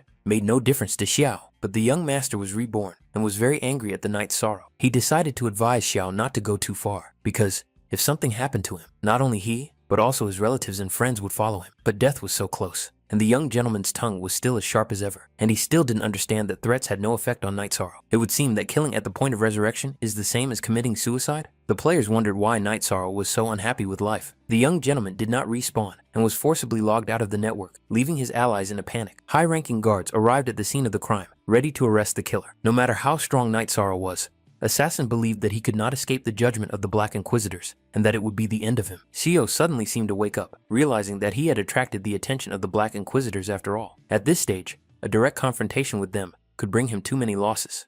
Therefore, our hero decided to confess honestly once again that he had killed the man and was ready to go with the Inquisitors, which made them happy. This could simplify many things for both Xiao and the Inquisitors who were taking him away. The young gentleman, having been killed in the apocalypse, could not now wake up in reality, no matter how they tried to wake him. Finally, when his father arrived, he learned that his son Bor had been killed. The man was furious and sad. At the same time, he was ready to destroy the entire family of his son's murderer in revenge. A first-class citizen of the empire, Lun Huang, was in deep sorrow in the empire's courtroom and was being questioned by the judge. Why did he break the city's laws and commit murder at the resurrection point? The reason was this: that man had brought a group of people to disturb the night morning and threatened him. In order to protect the dignity of a first-class citizen, he was forced to kill him. The jury considered this to be horrific because he did not even deny his crime and killed the man so brutally 5 times, leaving him no chance of survival. Did this mean that now, if he wanted to kill someone else, they would not be saved? The judge, taking into account that this was the first violation of the night morning, sentenced him to life exile from the eastern part of the city, where he would be banned from entering forever. But the gentleman had only killed a beggar who had dared to violate his dignity, and from the point of view of feelings and logic, he had done the right thing. This was the opinion of Duchess Xiao,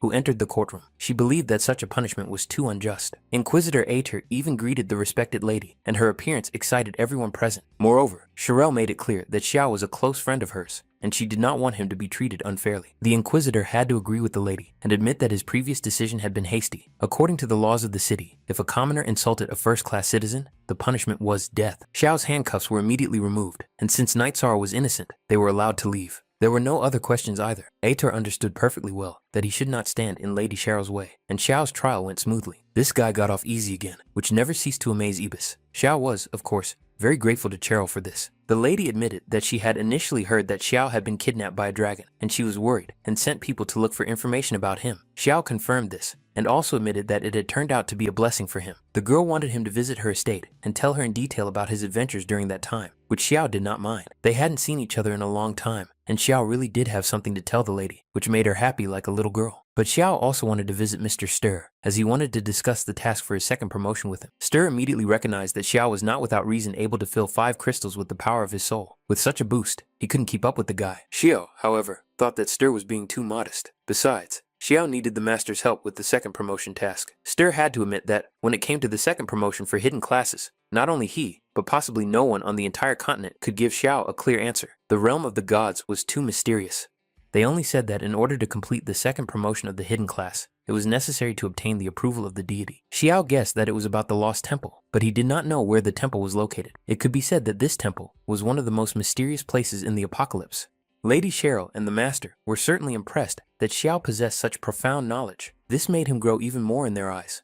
Stir assumed that the lost temple appeared randomly, like a mirage. One moment it was before his eyes, and the next it disappeared without a trace. This task would have to be dealt with gradually. When there was no more information to be had, Xiao left the Duchess's estate. As soon as he finished his business, Lady Cheryl would be waiting for him again at her place.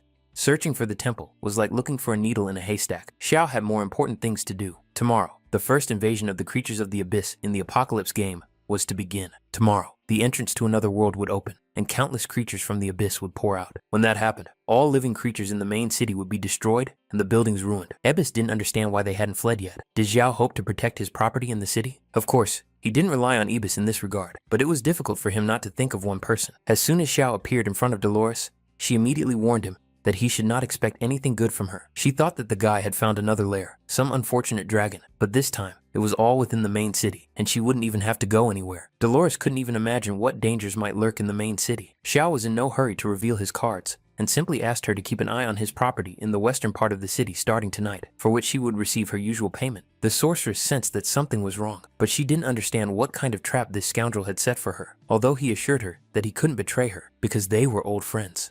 Dolores promised to come on time today, and Ebis, in turn, noted that Xiao had once again successfully pulled off this deal. Xiao was either joking or truly believed that he was only trying to help his sister, and that it wasn't a deception at all. Ibis believed this very sarcastically. While there was still time, Xiao decided to take a break, but noticed that the news was once again stirring up the situation with the latest events, and it was all in order to reveal his identity, taking advantage of the opportunity. The game was once again forcibly throwing people back into it. They didn't even go to sleep before finding themselves back in the game and unable to leave. Sister Dolores was indeed very punctual. The night in the city was quiet, but the sorceress still couldn't believe that Xiao had called her just to talk. But all of Xiao's stores in the western part of the city relied entirely on her. Dolores promised that not a single brick would be missing from them. And finally, something began to happen. There was lightning in the clear sky, which was unusual for such weather. She knew that the time had come and told Dolores to cast her buffs.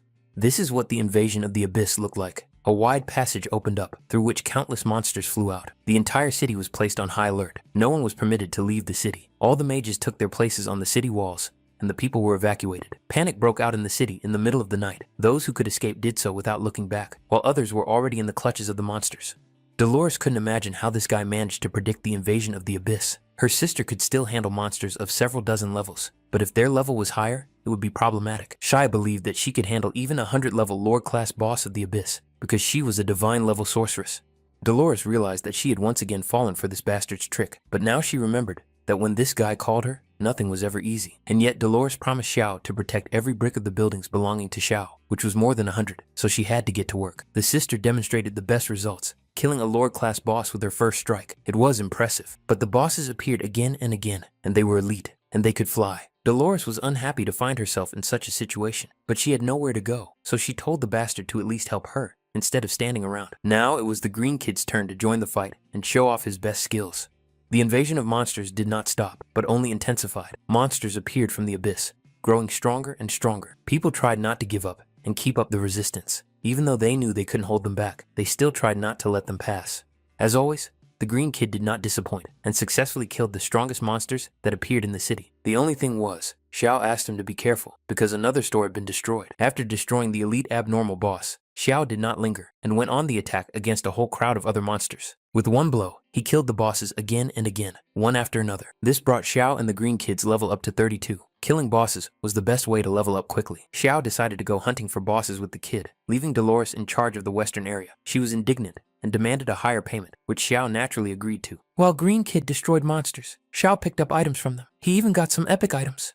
It was an epic level Devour Ring, though its effect had not yet been identified. There were even monsters in the outskirts of the main city, where players were trying to escape. They couldn't do anything to them, and didn't understand what the hell it was, but they didn't want to die either. Those who could held on until the last moment, trying to resist as best they could. Those who could looked for a chance to escape, because these bosses were too strong, and even groups had difficulty dealing with them. Quan Feng had to sacrifice himself, so that his boss could escape and take the rest of the team with him. Even when Quan Feng was dying, he asked his boss to leave him and save himself. But the team did not rush to flee. They stayed with Quan Feng and tried to help and support him. The team leader didn't know what to do. He had no hope of survival. They couldn't defeat such a monster and were ready to die. But suddenly, right in front of them, the boss was killed alive. One hit from a fire attack and he was dead.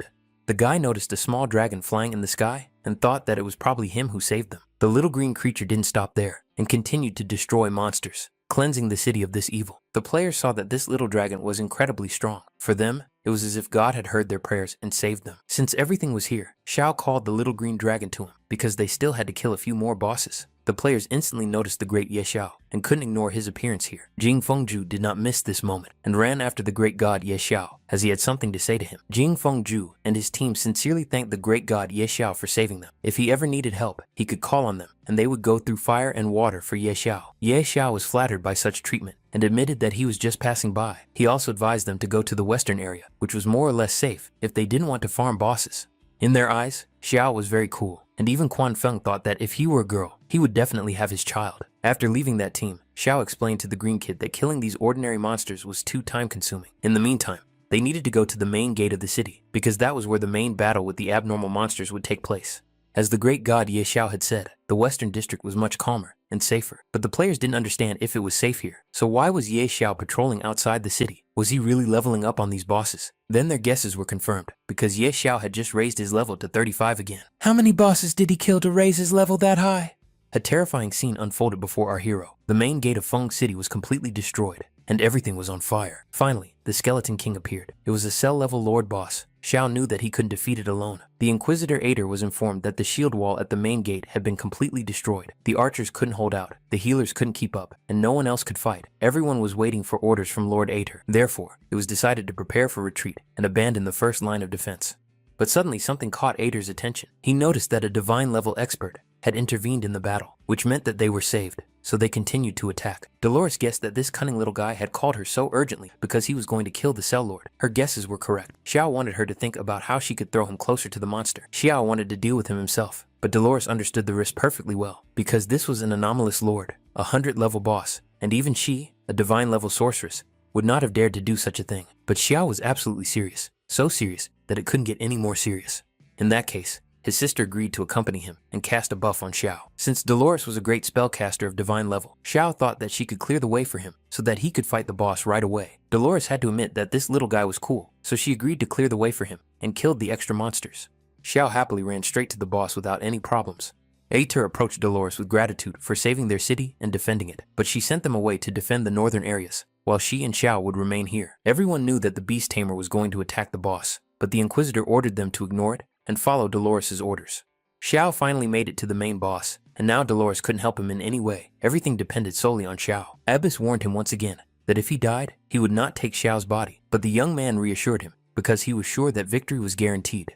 And now it was time to get down to business. The hunt was on. Dolores was still holding her ground and waiting for the little guy to make his move. But the sorceress should not panic. Just watch Xiao's actions carefully. Using his mark of valor, Xiao attacked the Lord Boss, passing a powerful beam of energy through him. It was a brutal destruction and instant death. As Xiao had promised, victory was guaranteed. Xiao was proud of himself, and Ibis couldn't believe his eyes that the Lord Boss had really been killed by this little boy. After that, a global announcement appeared that the Lord Boss had been killed by Xiao and that the country had earned points, and Xiao was promoted to level 40. People rejoiced at this victory. Their city was protected. Qing Fengchu had just realized that the great Ye Xiao had left the city in order to kill this boss. Everyone wanted to become Xiao's disciple, but Jing Feng was well aware that the great Xiao would not accept them. Meanwhile, Xiao was already collecting items. The epic level shield of the Lord of the Gods, a red-hot stone, an epic level magic staff of the Stargazer, and a firestone. It was no wonder that he was a Lord Boss, as his drops were radically different from those of ordinary monsters.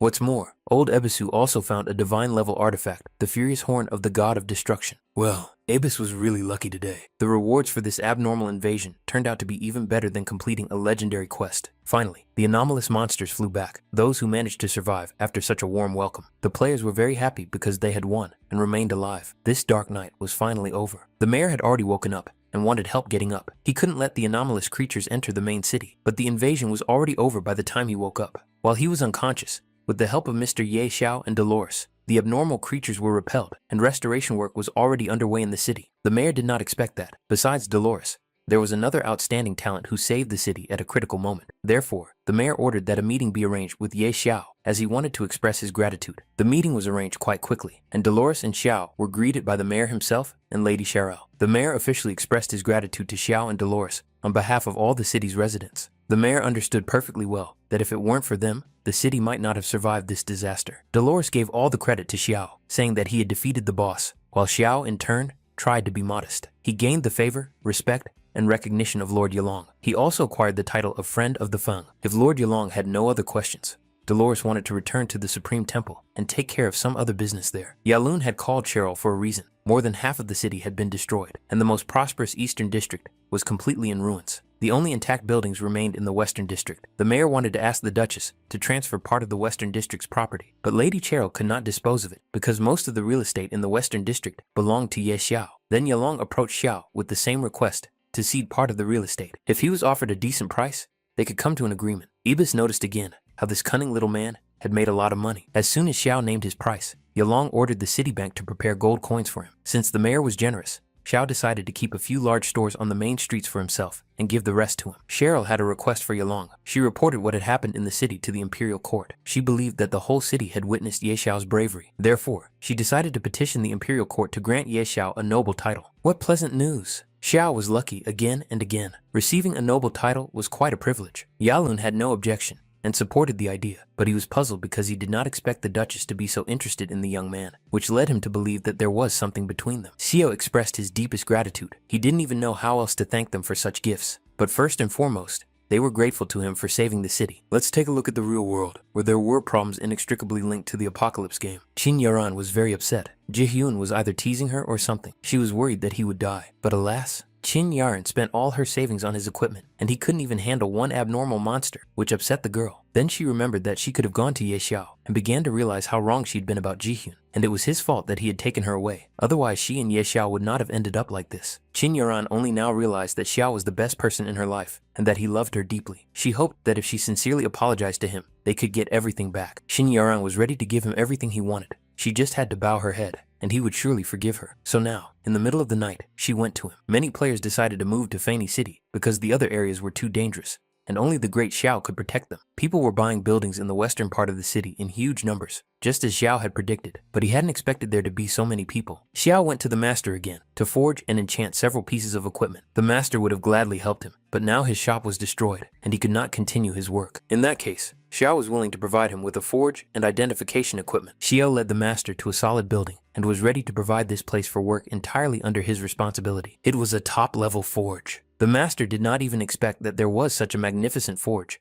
and identification equipment in the Western District. Xiao suggested that the master become the owner of the shop. As for income, he could use the same model as before. This building belonged to Xiao. It had been empty for a long time, but now its time had come. The master was immensely grateful to him, but Xiao wanted them to get down to business first. He needed to identify this equipment, a divine-level artifact. The master, of course, was not sure that even with the most advanced equipment, he would be able to identify such an artifact, but Xiao trusted him completely, and the master was ready to do everything in his power. After some time, as expected, nothing worked. Even the identification skill didn't work. Until now, no one had been able to identify divine artifacts, but the master could help with epic items, which he had no problem with. Someone wanted to see the city governor, but he was busy and couldn't receive anyone. But when Ye Xiao approached, despite Mr. Yalu's busy schedule, he was kindly allowed to enter. Xiao understood that the city lord was busy, so he got straight to the point. Xiao wanted to find a lost race. Rumor had it that it had disappeared hundreds of years ago, and it was like looking for a needle in a haystack. Xiao understood this, but he wanted to try anyway. He wanted to ask Yalong to announce that Xiao was offering 5 million gold coins and 3 items of dark gold equipment for any information about the lost race. Xiao offered a very generous reward, and Yalong assumed that it was very important to Xiao, so he agreed to announce it immediately. Meanwhile, news about Ye Xiao continued to spread throughout the city, that he had once again passed the Abyss trial and obtained new items. Would his leveling speed slow down after reaching level 40? Meanwhile, Ye Xiao himself was in the Abyss trial at level 40, fighting a monster. It was an Abyss god, one of the most terrifying monsters for players below the level cap. But Xiao was easily handling this monster for now. He put up his defenses without any effort, and Green Kid helped him with attacks from above. You could say it was a full-fledged team effort. Xiao was lucky to have a shield made of coins. Otherwise, he would have died long ago. But it was more likely thanks to the blessing of the dragon god. After all, the Green Kid's stats were growing at a crazy rate. And once again, our hero found another fragment, the 4th one. How many did he need to collect to make a complete item? At the end of the battle, he received a message from Mr. Yalu. Xiao had to go to his house, as there was news about the matter he had asked to find out about. Many players were interested in this task, because there was essentially no particular risk involved, but the reward was very generous, so people tried to outdo each other in order to pass on the new information as quickly as possible. Xiao arrived in the main city as quickly as he could, where Yalong and a warrior who had the information were waiting for him. In private, he told Xiao that a group of unusual short people had appeared in the dense forest outside the city. Perhaps this was the race Xiao was looking for. The guy couldn't believe it. Was the race of gnomes really close to the main city? The warrior said that during the invasion of the anomalous creatures, he had accidentally taken refuge in the dense forest and discovered these gnomes. If it weren't for Mr. Xiao, he probably wouldn't have returned alive. But Xiao didn't want to waste time on pleasantries, and wanted the warrior to take him to that place as soon as possible. The warrior suggested that he could take a squad of soldiers with him, but Xiao could handle it himself, and refused. In the dense forest, there really was an unusual race of people. They differed from ordinary people in their large build and shorter stature. Some players wanted to capture a live gnome, and thus receive a reward from the great Ye Xiao. But suddenly, they were spotted, and a hammer flew at them, dealing 80 points of damage, which even made them laugh, because they easily withstood it. But soon the hammer activated, and the damage increased by 3 digits. They were no longer laughing, because they were dead. Other players also watched everything happening from their temporary shelters, and did not even know how to proceed, because these gnomes were completely abnormal. In fact, they saw how treacherous humans were, and they were disgusted just by the sight of them. But Durin told Thor that they shouldn't have passed through human territory. Durin really didn't want them to be looked at like monkeys in a zoo. If it weren't for his concern for their tribe, he would have smashed all these people long ago. So they decided to leave as soon as possible. The warrior had almost brought our hero to his destination. Right ahead of them was the lost race. The players on the spot noticed Ye Xiao's arrival and expected the show to begin any moment now. After all, everyone had seen how monstrous the damage the gnomes had inflicted was. The gnomes were already deep in the dense forest, and Xiao wanted to approach them directly to see what they were capable of. The warrior warned Xiao to be careful, because these gnomes had a very quick temper and could inflict tremendous damage. The warrior's task was already done, and Xiao wanted to handle the rest himself, but Ibis still couldn't quite understand whether this little guy was really going to walk right up to them like that. The gnomes did not greet Xiao very kindly. They saw that this bastard wanted to approach them and were ready to grab him right then and there. But before Durin could do anything to Xiao, Thor stopped him and asked him to wait. Thor thought this man looked very pleasant. Looking at Xiao more closely, even Durin no longer wanted to beat him. The gnomes sensed a pleasant aroma emanating from Ye Xiao, similar to the smell of a divine artifact, and not just one. They determined by the smell that there were definitely several of them. The scent they smelled was very intense. They felt that the things on this person were even higher than divine artifacts. They smelled another scent that they had smelled a long time ago, but couldn't remember where. Suddenly, one of the gnomes remembered that it was the scent of a deity, the scent of a great god. But upon closer inspection, they noticed that Xiao was very weak, only at the 40th level, but his spiritual power was simply incredible. Thor understood that Xiao had truly received the blessing of a god. The players watched everything from the sidelines and saw that the gnomes and Xiao were communicating quite calmly and weren't even fighting as they had expected. It was illogical to them, because the gnomes were beating up the other players, but the great Xiao was communicating with them as if they were old friends. But what logic could there be when they were in the presence of a god? It turned out that double standards could only exist in the real world. Who would have thought that the king of the gnomes, with his honest gaze, would turn out to be such a traitor? And the boss always did things that ordinary people could not even dream of. Xiao didn't come here for no reason. He wanted to ask these two for help. The gnomes thought he needed to forge an artifact, but Xiao was interested in the lost temple. He had no evil intentions. He needed the lost temple to complete his job change quest. To do this, he needed the help of a deity, and the only way to contact him was through the Lost Temple. The Lost Temple was too important a matter. The gnomes couldn't just reveal its location to an outsider. Xiao had to prove that he was trustworthy. That being the case, Xiao had another task. He wanted the gnomes to help him identify the divine artifact. He hoped that at least they would be able to handle it better than that master. Gnomes were the best at blacksmithing, and the blacksmiths Xiao mentioned were just trash. Thor just glanced at the artifact and could already see that this item was not forged at all. This item had no traces of forging. Its original quality was so high that it naturally turned into an artifact after coming into contact with a certain element. In other words, it was indeed the horn of the god of destruction, which had been cut off or fallen off naturally. The gnomes were interested in how Xiao had obtained the horn. The young man then recounted that a few days ago, he had killed the boss of an anomalous invasion. They thought that Xiao had visited the territory of the gods, but Xiao did not want to elaborate on the subject. He was more interested in whether they could identify the item or not. It was possible, but they warned that the price would be very high. The gnomes didn't even know if Xiao could pay, and Ibis had a feeling that this kid was about to get ripped off. Thor held up 5 fingers, and Xiao thought he meant 5 coins, but Thor clarified that it was 500 gold coins. Xiao was extremely surprised, and even asked if he had heard correctly. The gnomes thought that was too much, and decided to lower the price to 300. After all, with that money, they could buy 50 bags of rice. And so, the final price was 300 coins. If Xiao wasn't satisfied, he would have to find another way. But Xiao offered something better. If the identification of the artifact was successful, he would pay Toru and Durin 1 million gold coins each.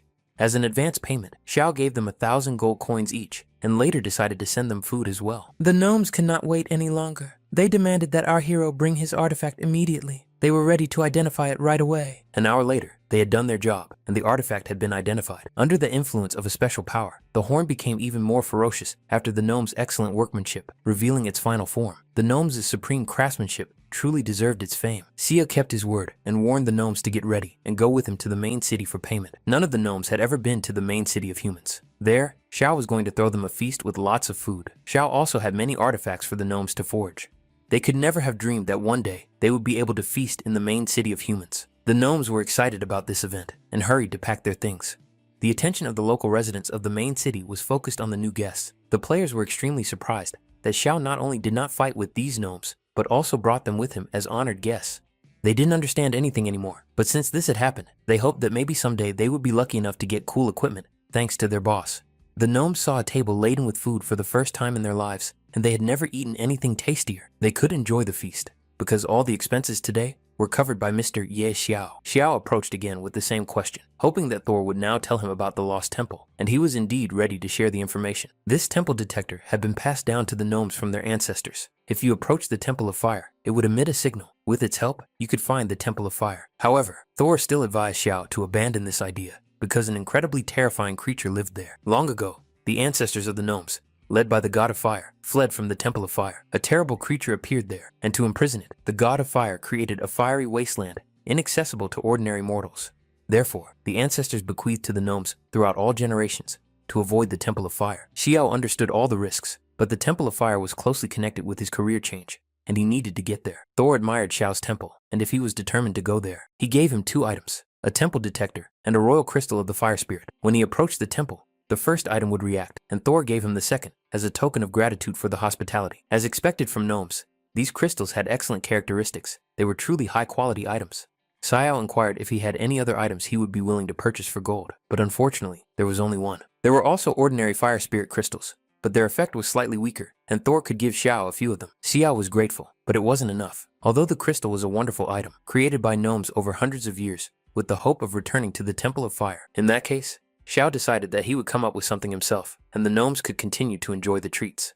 For the sake of changing professions, our hero was ready to take a risk, but in such a matter, he certainly could not do without one person. That person was the fashionista, who was already trying on a new outfit. She was thinking that soon, the two old men from the temple would no longer be her equals, but her thoughts were interrupted by a guard, who came with urgent news, and was out of breath from running. Dolores remembered that when Xiao appeared, nothing good awaited her. So, what did this guy want from her this time? Was it a dragon? Or another abnormal boss invasion? Xiao wondered if he was like someone who spent all day fighting these battles.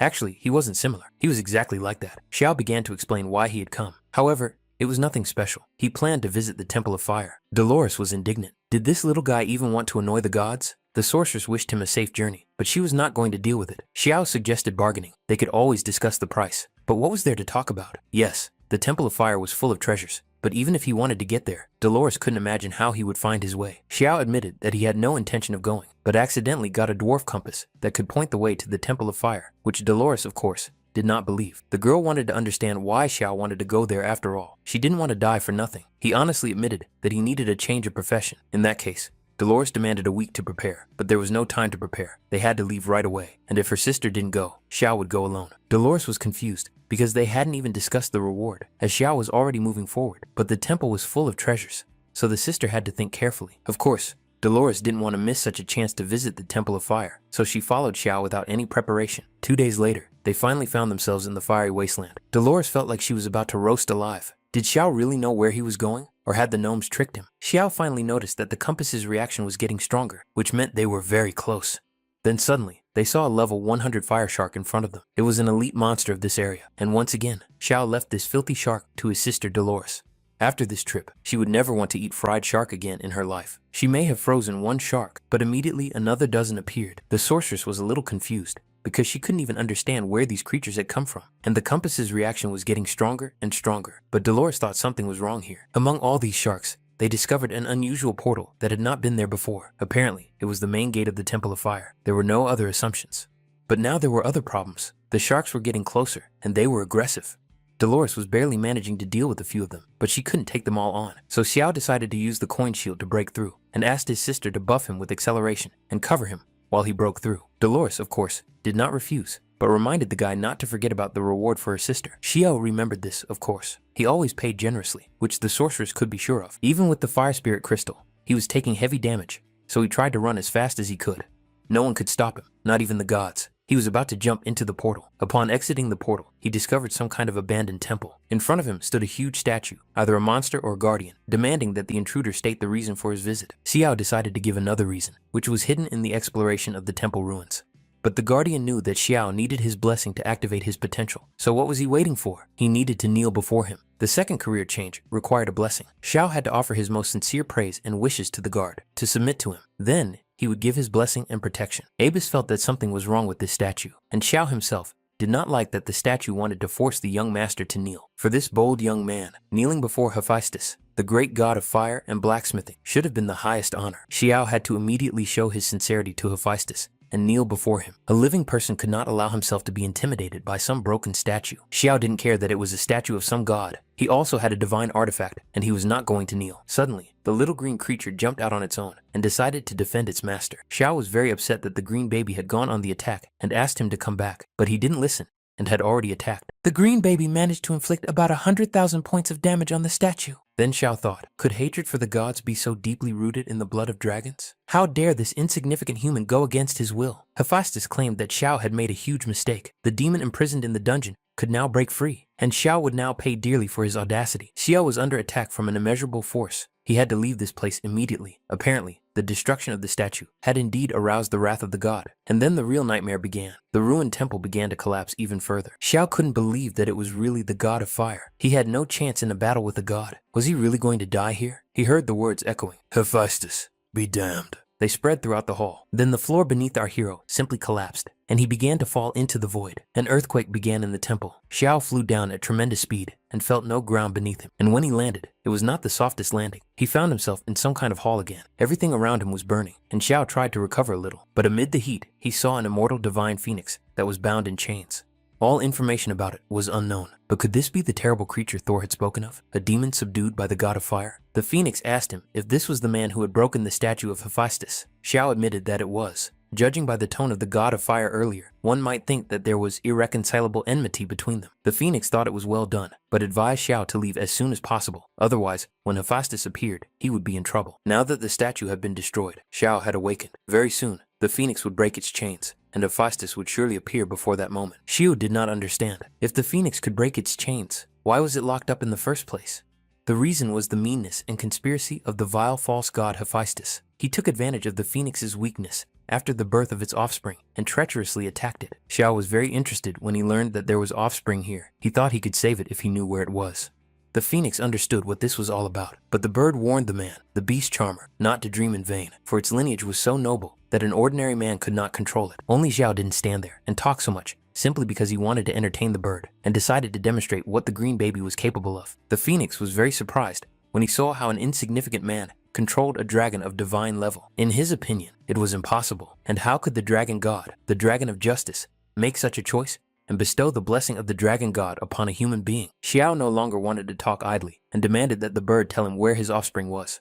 The phoenix realized that this was probably the will of fate. He sent a feather for Xiao to follow. This feather was supposed to lead to his offspring, which was located right in the Sea of Fire. Xiao could already see another mythical beast waving its paw at him, but Abyss thought that this guy was rejoicing too soon because he would have to step into the Sea of Fire, and everywhere there was high temperature magma into which he had to step. But for the sake of his mythical pet, Xiao was ready to jump even into the Sea of Fire. Nothing could stop him. Fortunately, the royal crystal of the fire spirit gave him 95% resistance to fire. Otherwise, he would have turned into a roasted piglet. Xiao tried to hurry because he felt that he was about to be completely roasted, but he would reach his goal very soon. And he was right. He really did find the phoenix egg, which the feather had led him to. Xiao was excited because in such a short period of time, he had managed to find another mythical beast. He hadn't expected that at all. Xiao asked if the green baby knew how to hatch eggs, but in response, he heard that the baby could only make scrambled eggs.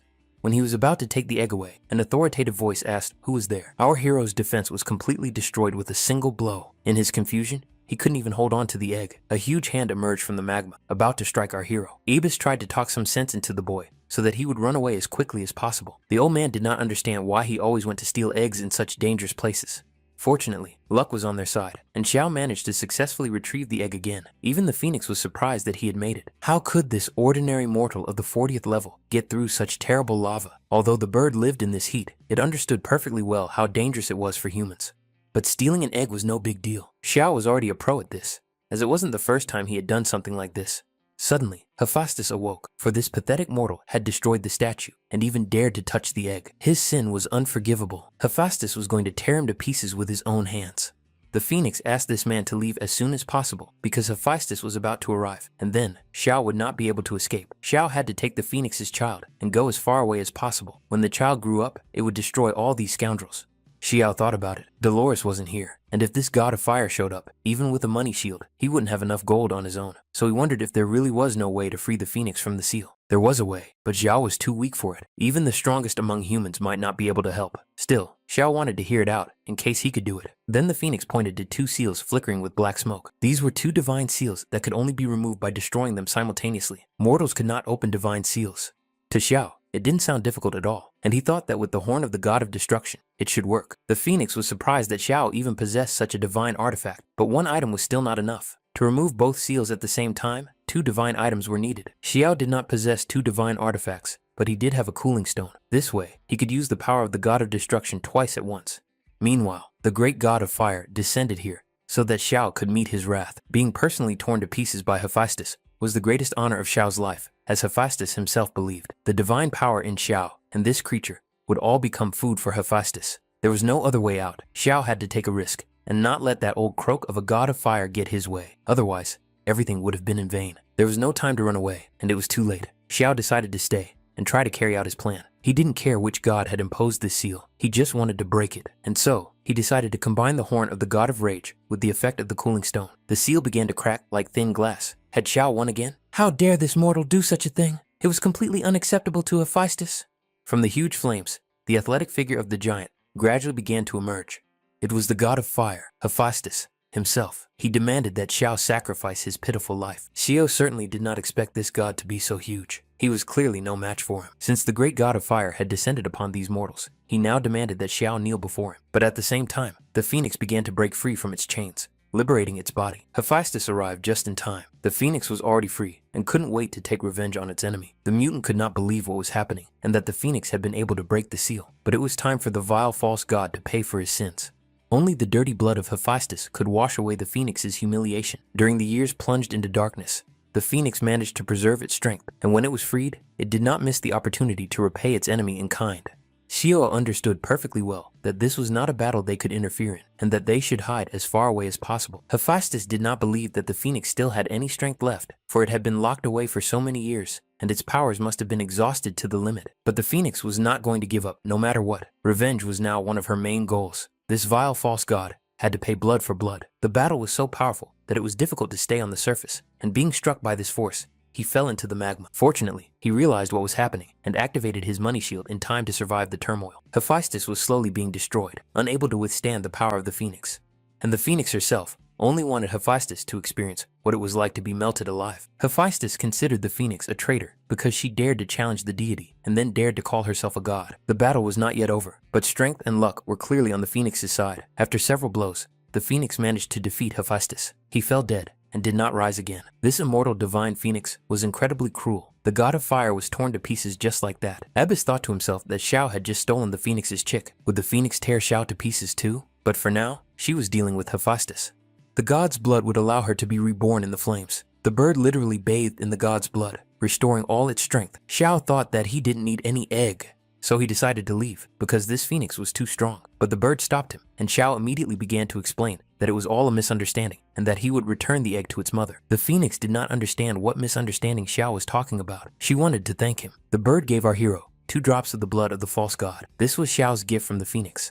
The fire god Hephaestus had existed on the lost continent for tens of thousands of years, his blood imbued with divine power. However, who else was capable of obtaining the blood of a deity? Xiao felt a little awkward for a moment, although Ibis, looking at the guy, saw no awkwardness in him. The phoenix said that this divine blood would help Xiao hatch her baby. Xiao would have to incubate the egg. The phoenix chick had not yet hatched, and the young man had to figure out how to help it come into the world. Phoenix was grateful to Xiao for helping to remove the seal, but this place was about to collapse. The news of Hephaestus' fall would soon spread, and the descendant of the phoenix now relied on Xiao. Everyone needed to leave this place immediately, but Xiao couldn't leave because he hadn't picked up the items from the dead god yet. Phoenix considered it broken junk and didn't understand why he should pick it up. But after all, it was loot from the god of fire, and it would be foolish not to take it. Even in its current state, it was an epic staff. If it were fully restored, it would become at least a divine artifact. But now, it was really time to leave because everything was falling apart. Somewhere in the heavens, the fire god Hephaestus returned to his original source. He was angry because he had lost one of his best incarnations.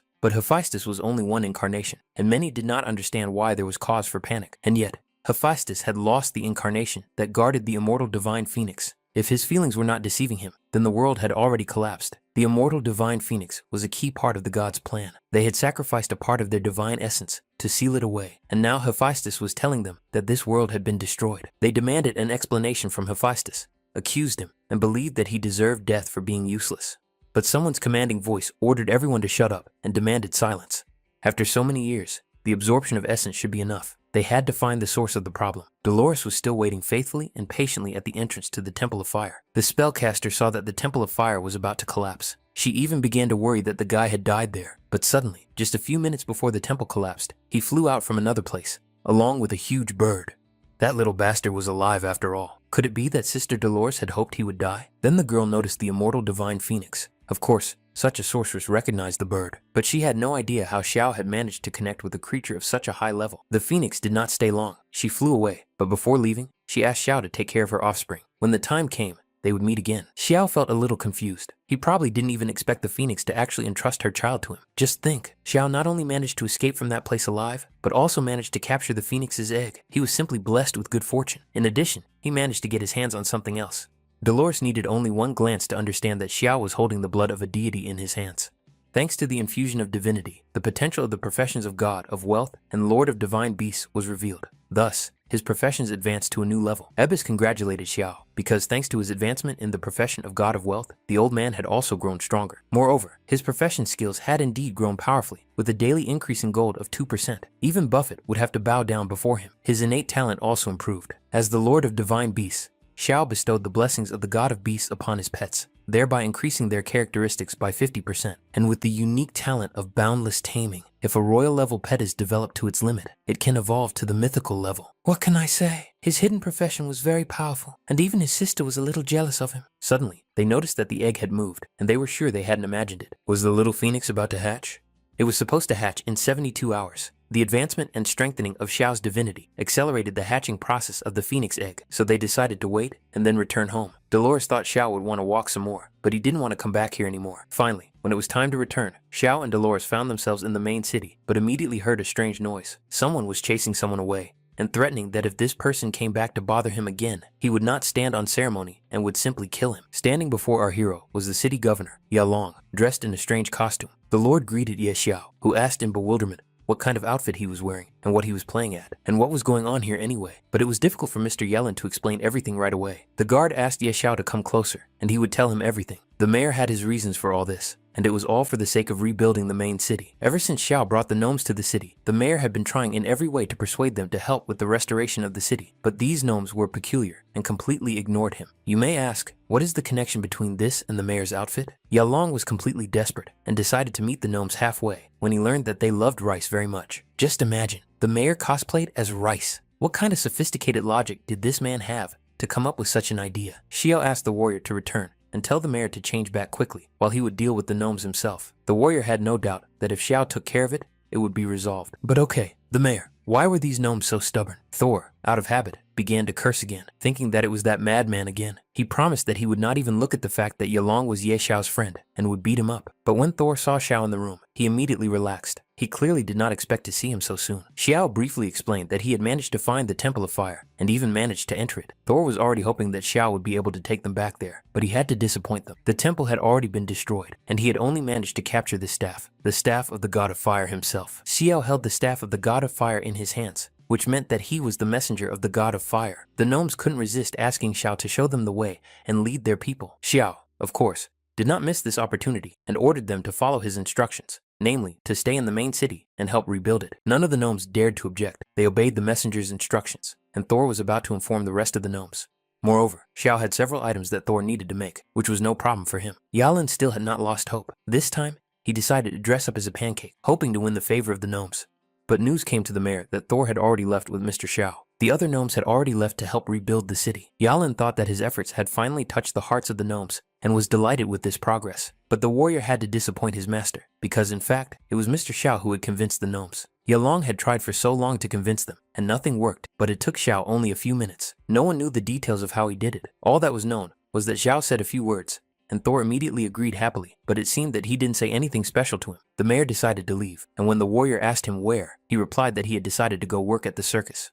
At the ducal residence, things were not so simple for Lady Shirelle either. Some people began to consider Ye Xiao too arrogant. The royal envoys, on behalf of Prince Kalam, had come to the city of Fene specifically to confer the title on Xiao, but now he was nowhere to be seen, and they could not fulfill their mission. In other words, they were trying to pressure Cheryl with Kalam's name. The prince had feelings for Lady Cheryl, which she knew. Cheryl only had to come to the palace and say a word to the prince, and he would solve any problem she had. Lady Cheryl did not like this conversation at all, so she ordered the messenger to return and tell Prince Kalam to abandon these thoughts as soon as possible. The messenger admitted that the lady had put him in an awkward position, but Xiao did not ignore this and decided to intervene. Since it was an awkward situation, then they did not need to decide anything. Xiao's appearance immediately cheered the lady up. Her mood changed in an instant, and she became more cheerful and less depressed than she had been before. Xiao approached the lady to greet her and was worried that he might be too late, but it seemed he had arrived just in time. The messenger decided to boldly say that Xiao had finally deigned to appear after so many days, which testified to his royal grandeur. Albert thought he was some important bird, but in reality he was a pathetic coward hiding his face. He wasn't even half as worthy as His Highness Prince Kalami. Shirelle stood up for Xiao, but Xiao didn't hold back. Today, he was unexpectedly in a good mood and suddenly wanted to kill someone for fun. For Albert, these were strong words, Did Xiao understand that this time, for this conversation, he could be killed and not even given a grave? Albert didn't have time to finish speaking before Xiao swung with all his might and punched him in the face. Then, without a shred of remorse, he apologized to the messenger, thinking he might have gone a little too far. Or did anyone have any objections? But no one had any objections. Everyone considered Albert to be an animal who had insulted His Highness and even threatened the lords. Everyone thought that Xiao had done the right thing and expressed their gratitude to him. The deputy also explained that there were no problems with Xiao's title and that he would immediately sign all the documents and allocate land to Xiao. Words were completely unnecessary when the matter could be settled with fists. If he had done so right away, it would have been much easier. Even the lady acknowledged that he knew how to get things done. The system and all the players were already discussing the news about receiving the title of Viscount of the Empire and the opening of Xiao's land ownership system. Many were shocked at how this was possible in such a short period of time, while others were delighted. Many doubted whether Night Sorrow was really human. And would he now start recruiting a team after unlocking the estate system? If our hero were to recruit a team, many players would want to join, as it would become the strongest faction. Even a hint of this excited every player. Since Ye Xiao had convinced the gnomes to settle in the city, many were now offering high prices for his shops. Of course, he didn't mind meeting with buyers, who were offering him millions of gold coins for his shop. Each of the buyers wanted Xiao to pay attention to them. They offered fabulous sums of money for a single deal. Xiao was ready to sell several stores to these gentlemen at once. However, there were some conditions, and the buyers would have to pay extra. No matter how much they had to pay extra, everyone was still willing to make the deal. They offered a deposit right away, and Xiao just had to accept it and do nothing else. Xiao remained silent for the time being, while a crowd stood in front of him and handed him money. People were willing to sell their estates just to buy Xiao's store. What else could be a real pleasure if not this? The system even activated the money flow skill effect. The number of coins received increased several times over. After logging out of the game, Xiao continued to read the forum, which was full of news about him. Most of the discussion was about the latest news with the gnomes and the likely future of the city of Fane. However, it was not surprising that the news about the gnomes settling in the city spread quickly, but the guy did not understand why foreigners had appeared. Players warned each other to be careful, because many foreigners had been spotted today, including several suspicious characters. Even the authorities got involved, after which conflicts began. After reading all the news, Xiao couldn't help but think that these foreigners had surely come for him. But these people did not yet know that something grand was going to happen tonight. Many players were suddenly kicked out of the game. They remembered how they had just been fighting monsters, but now they were back in the real world. Only now did they feel a certain power in their bodies. Xiao knew that the time had come for the game to merge with reality. Just then, a notification from the system appeared, and Xiao had to choose a skill to bring into the new world. Of course, he extracted the money shield. As expected, players above level 10 could extract their skills. The game characteristics had also been transferred to reality. Now, it was time for Xiao to settle some scores with certain people. Despite the fact that it was night outside, Xiao decided not to wait for a specific time and immediately rushed into the darkness of the night. For him, this was the moment when the slaughter officially began. People were just beginning to realize that the Apocalypse game had indeed moved into the real world, and now these anomalous creatures would also come after them. Some were happy, as they had long been tired of living. Now they could choose a skill and take revenge on their enemies in real life thanks to these skills. People realized that thanks to these skills, they could now work several times faster in delivery. Now they could smoke without a lighter, and some of them could not be seen at all, which allowed them to move around unnoticed. Meanwhile, our hero had already arrived at the corporation's villa. When he entered the grounds, he noticed that someone was following him in the bushes. These guys thought that Xiao had fallen for their trap, and that today they would get rich. But how wrong they were, not realizing that they were the ones who had fallen for the trap. They demanded that Xiao give them everything of value he had on him, or else they would break his pathetic legs. These guys didn't even hesitate to say that they were level 11 pros in the Apocalypse, and if Xiao resisted, it would be worse for him. Xiao thought about how many idiots there were in this world, and all he could do was smile. They thought that our hero was tired of living, but they didn't understand that their actions showed that they were the ones who were tired of living. These scumbags even dared to get angry, and continued to threaten to tear Xiao to pieces. Xiao decided to deal with these scumbags quickly, because they were wasting his time. He managed to do it in a minute, and he was surprised that these fools had the sense to go out and rob someone with such force. They were weak and stupid. Meanwhile, there was a full-fledged party at the villa, where a lot of people were having a blast. Today, all the huge investments that the corporation had made in the Apocalypse game had finally paid off, and everyone here wanted to witness this historic moment. The young gentlemen were talking about something, but their conversation was quickly interrupted by someone's sudden appearance at the party. The stranger's appearance attracted the attention of everyone present, but no one knew who he was because he was wearing a mask. The unexpected guest noticed that, with the exception of a few elderly people, almost everyone was gathered here. For him, this was ideal, because he wouldn't have to run around looking for everyone individually. Ye Lin, the future head of the Ye Corporation, addressed the guest, asking who this ragamuffin was, who dared to cause a disturbance here, and even wore such a mask. Could he be a fan of Arail with her toilet jokes? Yi Xiao was very surprised that Yi Lin didn't even recognize his voice. Many were discouraged by Ye Xiao's appearance. Everyone knew that he had died in a car accident, and if it weren't for that accident, he would still be alive. But now he was standing before them, alive and well. Ye Lin was not at all surprised by his brother's appearance. He thought that his younger brother was tired of hanging out with that girl from the Liu family and had come because he had run out of money and decided to beg for alms from his older brother. But he had come to find out something. He suspected that his parents' death in an accident 10 years ago was their doing. Ye Lin was surprised that this pathetic worm had only now mustered the courage to ask about it, and his older brother was ready to tell him about it. Someone suddenly panicked and decided to stop Ye Lin because he was drunk and couldn't talk about it. But this man could say or object no more because he simply did not have the strength. Xiao demonstratively made it clear to everyone that when he asked a question, it was better not to interrupt him. He wanted to know the whole truth without any secrets. In that case, he could think about how to save them from suffering before death. The guests were shocked because this man had just moved one finger and killed a person, which seemed supernatural to them. Some of those present began to guess that this was the very same Ye Xiao from the Apocalypse game, which did not make them happy. She saw that those present were not stupid, so he decided to refrain from further action to clarify their current situation. Ye Lin laughed at the suggestion that his younger brother could be the very same Ye Xiao from the Apocalypse. Had these people completely lost their minds? Lin decided not to beat around the bush anymore and said outright that 10 years ago, he was the one who had staged that accident. He was curious to see what his younger brother would do now. He caused that accident, and then boom. His only regret was that Ye Xiao hadn't died in that car crash. Ye Lin was a complete monster, and Xiao had a hard time controlling himself. Anger and hatred raged inside him, and above all, a desire for revenge. Ye Lin was happy as if nothing had happened, because for him, it was business as usual. So he killed someone. So what? But today, Xiao promised to send Lin to join his deceased parents. Ye Lin decided to set up a quest right there. Whoever killed Ye Xiao would receive equipment made of dark gold. He expected everyone to rush to kill his younger brother, but the guests were too scared to even move, let alone breathe. But no one had the courage to kill him. After all, the guests were not as drunk as the host of this party. Xiao demonstratively took Lin's finger and broke it with one hand. Then he promised that this scoundrel would not die so quickly. Xiao would break every bone in his body, one by one, without haste. And of course, he started with the fingers. First the index finger, then the middle finger, and so on, breaking each finger in turn. Xiao did not hold back in his actions. After finishing with the fingers, he moved on to another part of the body. Then he broke his entire arm, not even giving his older brother a chance to defend himself. Lin was already lying there with broken fingers and arm, but he still couldn't believe that Xiao would kill him. Perhaps he thought so because he was still drunk, but simply killing Xiao was not enough. Our hero wanted this scum to go downstairs and personally apologize to his parents. Xiao put on a terrible show, showing no mercy to his older brother, just as his brother had once shown no mercy to his parents and him. But the guests still hadn't run away. They watched it all, even though they were very scared. Was this really the end of the future of the Ye family corporation? Many guests were pleased that Xiao had killed this scoundrel. Lin was worse than a dog. They remembered that Uncle Yi had been such a good man, and this bastard had ruined him. Many suddenly became indignant and began to express their outrage that they had disliked Lin for a long time, and if they had known about what had happened earlier, they would have been the first to kill him and avenge their uncle and aunt. But none of this worked on Xiao. He saw how these people were putting on a show and made it clear to everyone that none of them would leave here alive. No one would leave here alive. Xiao knew perfectly well that everyone understood everything and what hypocrites they were. He had no qualms about killing everyone present. They considered themselves completely innocent and didn't understand why Xiao wanted to kill them, because Ye Lin, the culprit, was already dead. So what else did he want? And so, the most bloody party began in the mansion, one that no one who came to it could have even imagined. This revenge, which had lasted 10 years and spanned 2 lifetimes,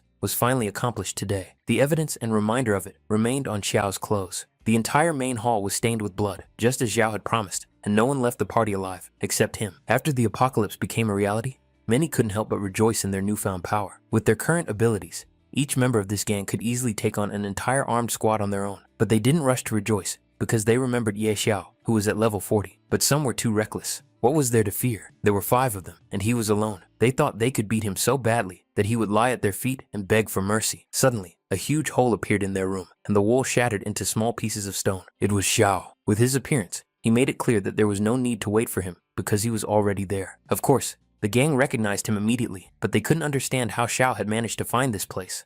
Xiao, in turn, was also surprised that there were only a few people in front of him, and that they had decided to stab him in the back. If these people had any questions, they could ask Yanluo Wang in hell, but they didn't even need to die to experience their own personal hell, because after Xiao's arrival, they already felt it on their own skin. After leaving the mansion, the building burst into flames, consuming everything inside. Xiao was in no hurry to leave this place. He stood and watched like an outside observer. Within a short time, the police arrived. The people on the streets went crazy. They didn't care about the authorities, because now they were supposedly superhumans and could show what they were capable of. Suddenly, our hero was surrounded by an army, and he didn't even understand who they were. Governor General Li Huan of Jianqin greeted Xiao. He came with a request and wanted to talk in private.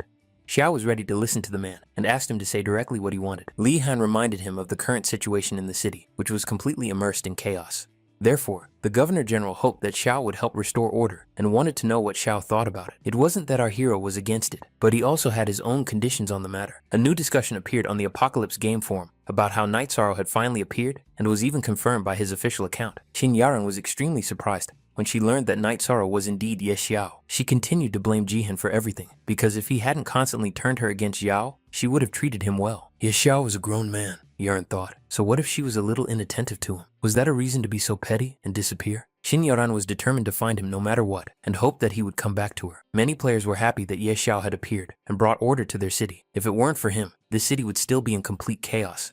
Xiao himself was pleased to finally be back in the main city, and Ibis pricked up his ears and heard other players discussing Xiao. Having done his job, our hero left without leaving any traces. Glory and honor were not for him, and surely old Ibis would not understand that. Thor was delighted with Mr. Xiao's long-awaited return, but Xiao did not return just like that. He had business with Thor. He wanted Thor to look at a drawing. In the drawings, Thor saw the claw of the Lord of the Divine Beasts, which was an epic piece of equipment. Xiao wondered if he could make it, but it wasn't just an epic level drawing. If there were enough materials for subsequent reinforcement, it would be possible to create a divine artifact, and most likely, it would be part of a set. Everything was correct. Xiao already had another drawing, the helmet of the Lord of Divine Beasts. But the question was, if he forged them together, how long would it take? Thor thought about it and said that if he worked together with Durin, it would take them about 3 days. They decided that Xiao would return in 3 days, and Thor guaranteed that he would be satisfied with the result. Xiao decided to visit a modest shop selling goods for tamed beasts. The owner thought that Xiao's tamed beast was an ibis toad and noted that it looked unusual. At first glance, it was clear that the beast was heroic and spiritually filled. That was enough to hear profanity from Ibis. But Xiao was here to buy high-quality fruit for taming animals. The higher the quality, the better. The seller was ready to offer the very best. Xiao needed all the fruit to tame 4th and 5th level beasts. So our hero asked for everything the store had. The seller was surprised by such a request, but immediately began to fulfill it. He didn't often meet such customers in the store. Xiao really bought everything that was available to him, mostly pears, but he didn't know if it was enough to hatch a phoenix. The little green guy was especially pleased with such delicacies, but Xiao asked him to eat more slowly so he wouldn't choke. After a while, our hero discovered that his celestial dragon stats had grown so much that even he couldn't see them in the system. Just waiting for the immortal divine phoenix to hatch, and for the forging of 2 epic equipment items to be completed, was too boring for our hero. So he decided to go with the green baby and stretch his legs a little. For this, he chose a suitable location in the mysterious forest of the 40th and 50th levels. Xiao was looking forward to seeing the true power of the green kid.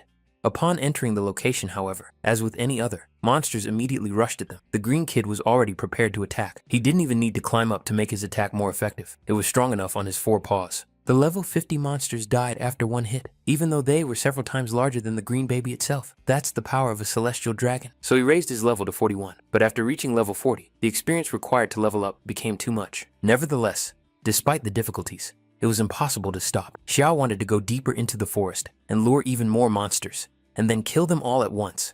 Ye Xiao still held first place in the Apocalypse rankings.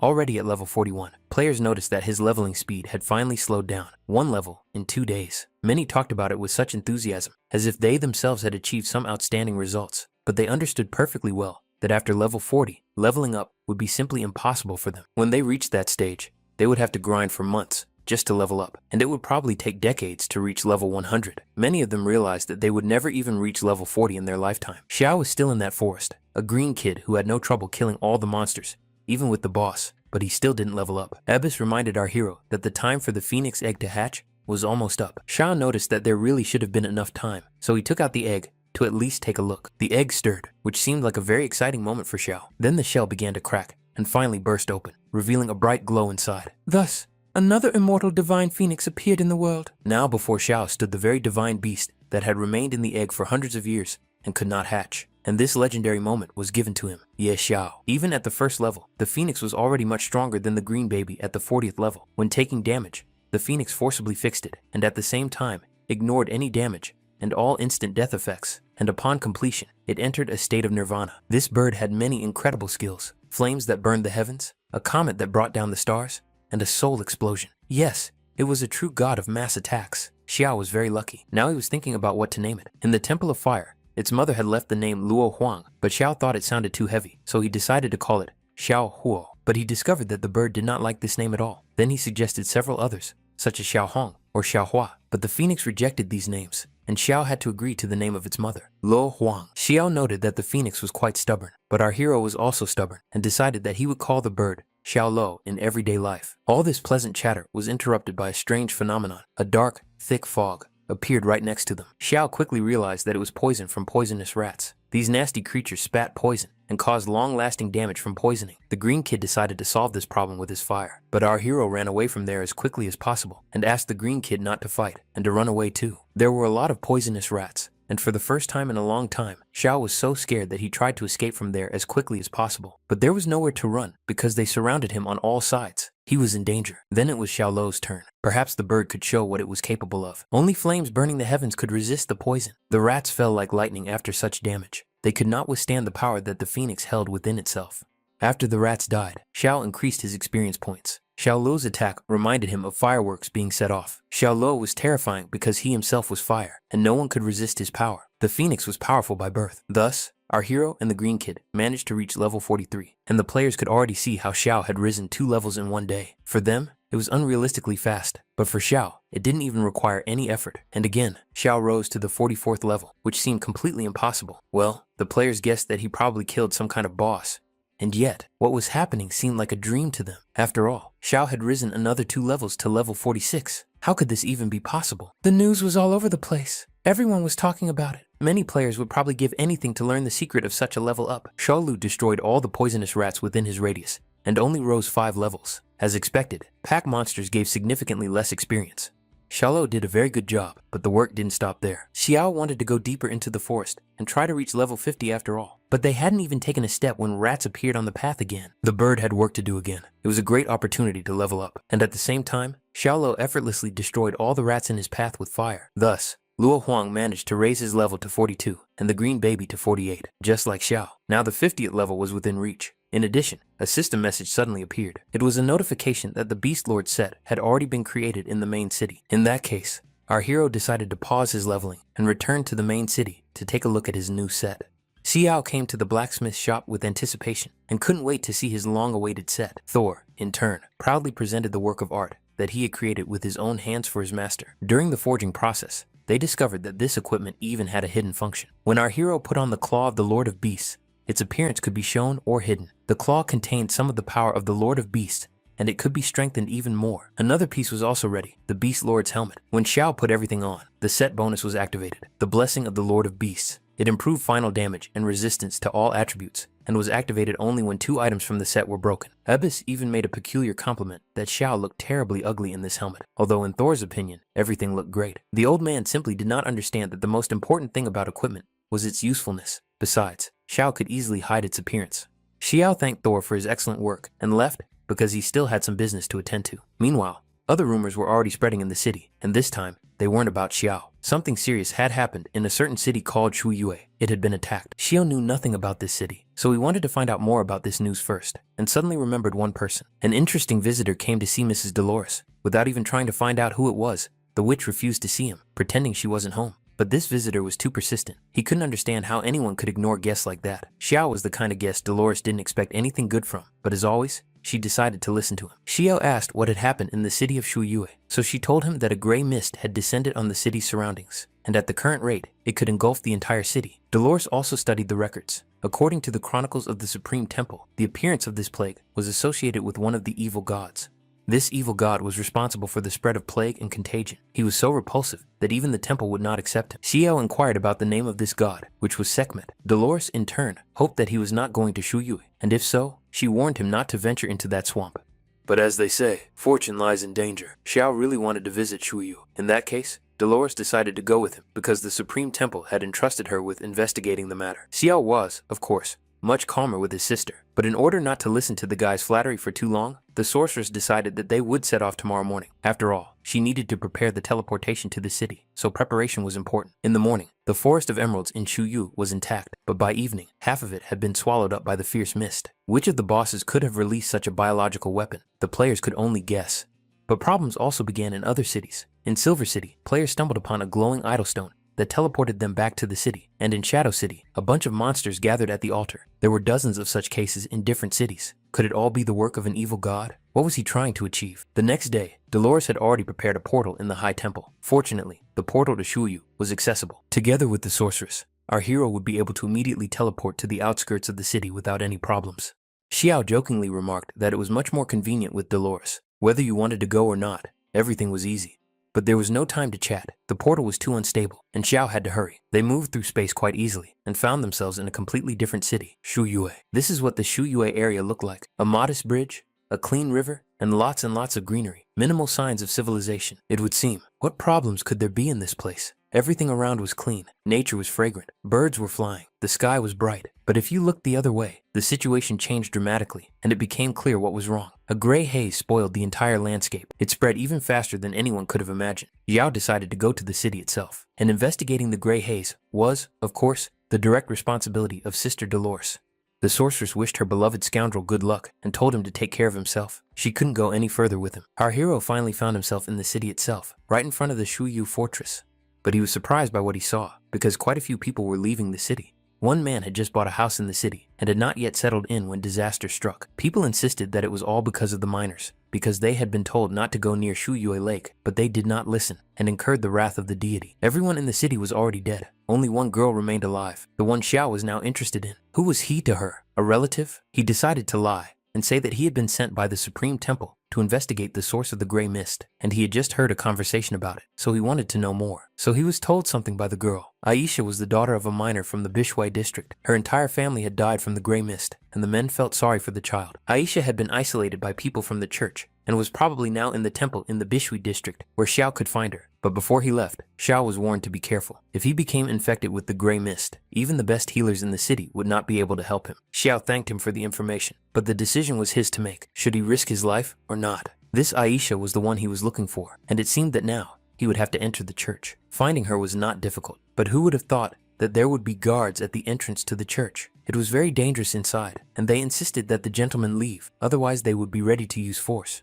This time, Xiao introduced himself as a Viscount of the Empire. He said he had come here to investigate the source of the gray mist. Ibis silently applauded him for his skill at lying. Well, since Xiao was a Viscount, welcome, sir. Please come in. The guard had already introduced Lady Blue to the Imperial Viscount Ye Xiao, who had come to investigate the source of the gray mist. Xiao, as always, tried to be courteous, and with the lady, he became a ladies' man. He told her that he had come to examine the gray mist on Aisha's body. The lady led him to the spot and warned him that the gray mist was highly contagious and incurable. The ability to stop the infection depended on the density of the mist. If it was too thick, a high-level shield was required. In that case, Xiao had nothing to worry about. After all, he had the shield of the god of wealth, and even the thickest mist would not harm him. When he met the girl, he tried to approach her, but she hid in the corner like a frightened kitten, and told him not to come near her. It was not because she was afraid of him, but because she was afraid of infecting him with her disease. But Xiao approached her anyway, and convinced her that he would not catch the disease she was worried about. Xiao noticed the vial in Aisha's hand, asked her permission to look at it, and she agreed. Initially, it was an ordinary purple vial, but after coming into contact with a unique source, it gained a protective effect and became capable of neutralizing damage from the gray mist. However,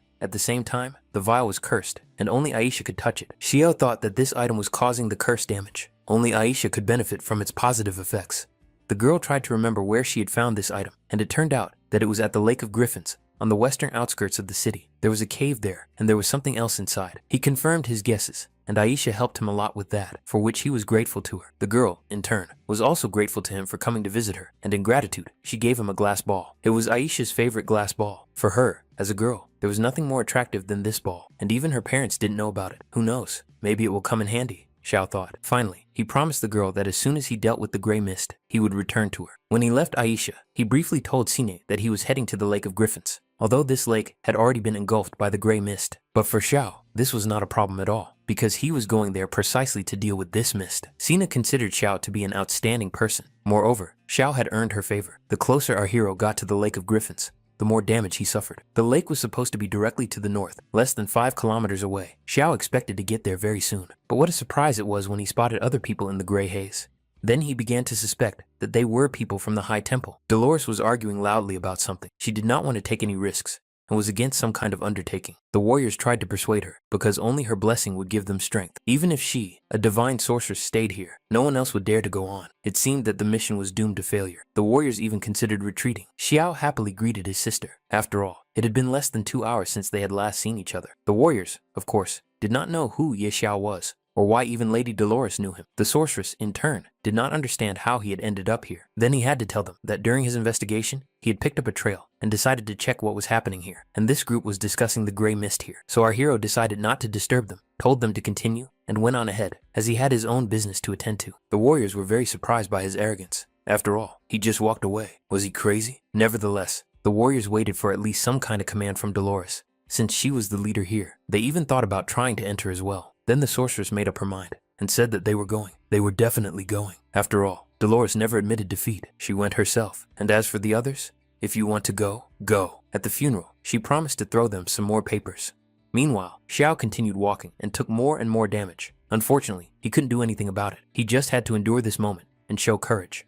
Judging by the amount of damage, he realized that he was almost there, but that didn't make him feel any better. The view of the Lake of Griffins opened up before him. He realized that this was the very place he had heard so much about. It was a truly picturesque place, with nothing but feathers and corpses everywhere. It could even be used as the setting for a horror movie. Apparently, our hero had indeed reached the source of the infection. But what should he do next? Then he noticed a strange cave, which differed from the surrounding environment and was particularly eerie. Then Xiao realized that this was the very cave that the locals had talked about. Without hesitation, he entered it. There were many purple crystals here, both small and large. They grew in this cave like mushrooms. But at the other end of the tunnel, he noticed a strange red light. He thought something was wrong, and of course, decided to check it out. When he entered, he found an underground room. The place seemed quite strange to him. It was clearly not the room he expected to find in a cave. Looking around the interior of this room, he saw a statue of a deity. After that, he realized that he had definitely come to the right place. Ebis couldn't stand it and started coughing because the air here was very dirty. Apparently, this really was the dwelling place of a deity. Our hero's attention was also drawn to the altar standing in this room. There seemed to be nothing unusual about the candles or the stone altar itself. But what was that glowing plate doing there? Xiao picked it up without hesitation. The system showed that it was a turquoise glass disc, a divine artifact, but it needed to be identified. After he picked up the disc, a vibration ran through the room, somewhat reminiscent of a slight earthquake. Then a loud, commanding voice rang out in the room, saying, "Traveler from afar, have you already decided to accept the test of the Holy Spirit?" Xiao did not think that all this would turn out this way, and that one careless action would turn into a whole trial for him. Abbas and Ye Xiao began to be sucked into some kind of hole, unable to resist the force. In just a moment, they landed on some kind of hard surface. The hole threw them out so carelessly that Xiao almost broke his bones from the force. Already on his knees, he looked around and saw something resembling a gladiatorial arena. He couldn't think of any other way to describe this place. Abbas was unhappy with this teleportation and decided to run away from here as far as possible. But where could he run to if everything around him was closed off? The traveler who dared to enter the sacred arena had enough courage. Now, he had to accept his trial, and this trial would only end in death. The first to enter the arena was the giant fighter Abak. Everyone should have rejoiced at this warrior, for he was a lord of the 48th level. He had once set a record of 100 consecutive victories in the Holy Spirit arena. He was its warrior of glory. Defeating him was harder than reaching the heavens. If anyone happened to encounter him, they had to run without looking back and not even think about engaging him in battle. Xiao was certainly surprised that he had only just arrived here and was immediately given an opponent of Lord level. It seemed that in terms of strength, this test was even harder than the test for promotion. Xiao immediately called the Green Kid. After all, this job was perfect for him, and with such a giant, he could dramatically increase his level if he managed to defeat him. The Green Kid was many times faster and more agile than the giant fighter, who didn't even have time to turn around before the Sky Dragon was already on the other side. Xiao was pleased with the Green Kid's tactics, because he had already learned to use techniques that were definitely to his advantage. He was faster than lightning. The celestial dragon flew around the fighter from all sides, attacking him with his fiery attacks. The fighter flew into a rage. All this time, he hadn't even had time to do anything, neither defend himself nor attack in return. But after this giant flew into a rage, his defense also strengthened, which was certainly not very good. Nevertheless, now there was a way out for Xiaoluo. With this battle tactic, our hero was going to destroy this monster. With one blow, the Phoenix dealt about 10,000 points of damage, and for the fighter, that was quite a lot of damage, even with his improved defense.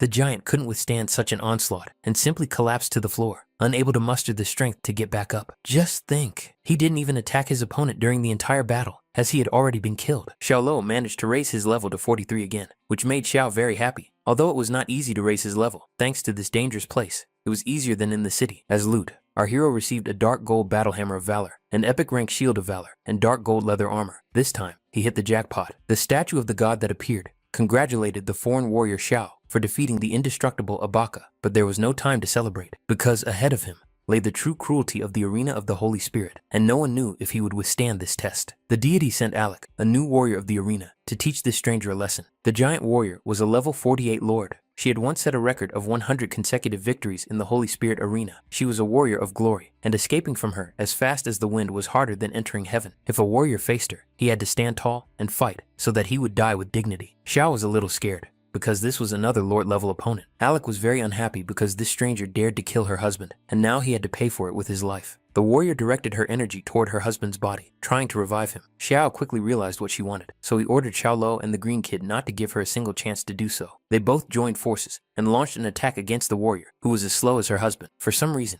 Alec didn't even try to defend herself, and the phoenix and the heavenly dragon killed her with their combined forces, simply burning her to ashes. Xiao was worried that she was a serious opponent, but in the end, she fell with a single blow. What's more, not a single item dropped from her, which annoyed our hero. There was nothing more for them to do here. Xiao decided that it was time for them to leave, as there were no more opponents. But as it turned out, the giants were immortal, and the fighter noticed that his hammer and some other important items were missing. Probably, his wife had managed to revive him. Of course, Xiao was not very happy about this, because he would have to waste his energy again to kill this bastard. Abai, oddly enough, noticed that this stranger had killed his wife, for which he was already preparing to destroy Xiao. As they say, blood for blood. But our hero wasn't really interested in this family drama. He just wanted Xiao and the green kid to quickly take out this couple and tear them apart. Of course, there was no need to wait. They happily set to work, launching a fiery attack. Xiao was lucky today, because he got some loot again. It was an epic level dagger of swiftness and light armor, made of dark gold, all of which belonged to Alec. The items were not identified, of course, but in our hero's opinion, they looked very good. After all, they were epic weapons. The power and will of our hero were recognized by the Holy Spirit, the deity said.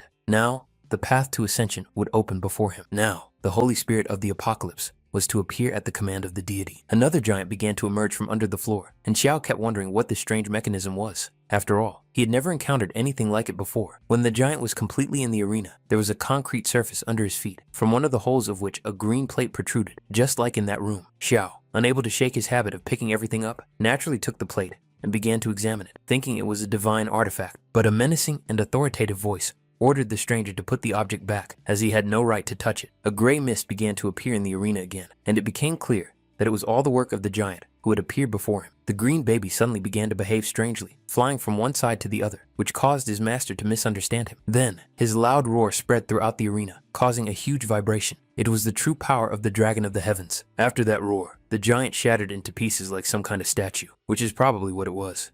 Xiao was confused because he didn't fully understand what was happening and why this giant fell apart so easily. Now before him was a desecrated Holy Spirit, a 48th level heavenly dragon. Once upon a time, it guarded the path of ascension here, opening the way, but it was desecrated by an unknown force and lost its true power. Under the influence of this defilement, it changed. This dragon was the shadow of the green baby. Even its characteristics completely matched those of the baby. The dragon promised to show mercy, use its own power, and grant Xiao a painless death. The gray mist grew larger and larger, whereas at first there was none at all. Thus, the damage from the gray mist grew, and Xiao felt it perfectly well. He was no longer the same as he had been on the way to the place.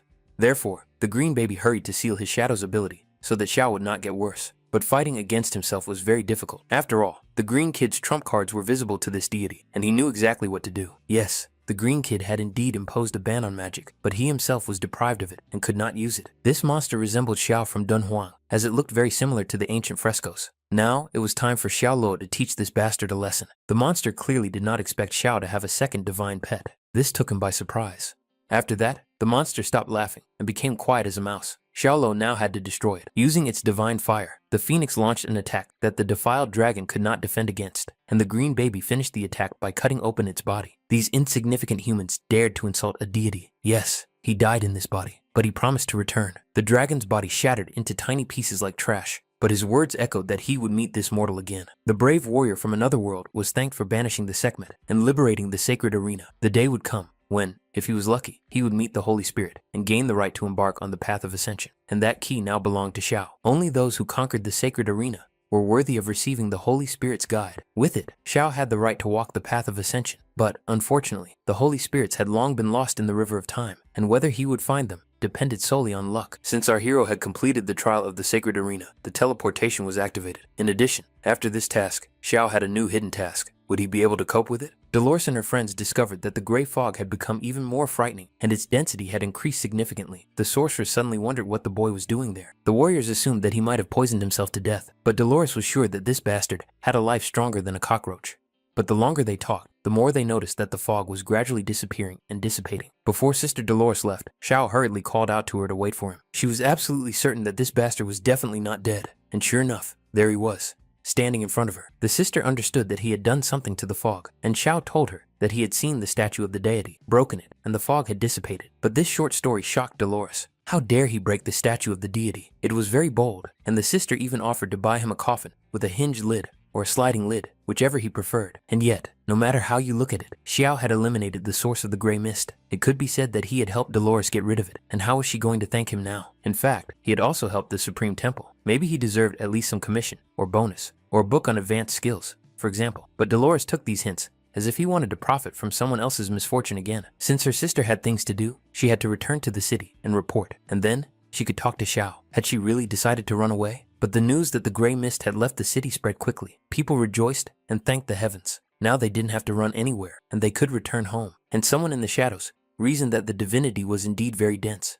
And if he could absorb this divinity, he would definitely be able to break his chains. The thought of this filled him with anticipation. It was time for him to stretch his legs too, so the dragon didn't wait any longer and smashed the sculpture that was holding him back. The guard was worried that Sekhmet was going to turn away from his duties again. Sekhmet was as foolish as Hephaestus. Sooner or later, the world would perish because of them. The arena of the Holy Spirit had already been freed. Therefore, this time, he decided to appear in his true form and put everything back in its place. The guard sternly warned Sekhmet not to make any mistakes. If there was even one mistake, he would strip Sekhmet of his divinity. Sekhmet flew away, hoping that he would surely be able to devour that unknown man. He dreamed of breaking his chains and making Xiao pay for his audacity. Xiao returned to the residence of Shuyu City, where he was greeted with words of gratitude and respect for saving the city. After inquiring about Aisha, Xiao learned that she was fine thanks to him. Not only her, but all the others infected with the gray mist had also recovered. Rumors that the great hero who had destroyed the source of the gray mist had appeared here spread quickly. Of course, the city governor was also curious to see him. In fact, it was the lady who introduced the Honorable Ye Xiao to the city governor. He immediately gained the mayor's favor and was given the title of Shui Yue's friend. It was not for nothing that he was called the one who destroyed the gray mist. The mayor sensed Xiao's greatness. Out of interest, the mayor decided to talk to Xiao and began to argue that the current incident with the gray mist was indeed connected with the gods. Xiao confirmed his guesses, but admitted that he himself had not yet figured out much of it, so he could not say anything for sure. The Lord gave Ye Xiao his personal communication token. If our hero ever needed help, he could feel free to contact the city governor. Ye Xiao gratefully accepted the communication token, as it was a very important item and a significant gesture. It would have been foolish to refuse. To become the city's mayor, one had to be at least 100th level. Such a connection was indeed very valuable. But there were still many people in the city who needed to be accommodated, so the city governor was forced to leave Ye Xiao. However, it was also time for our hero to go, so they agreed to stay in touch.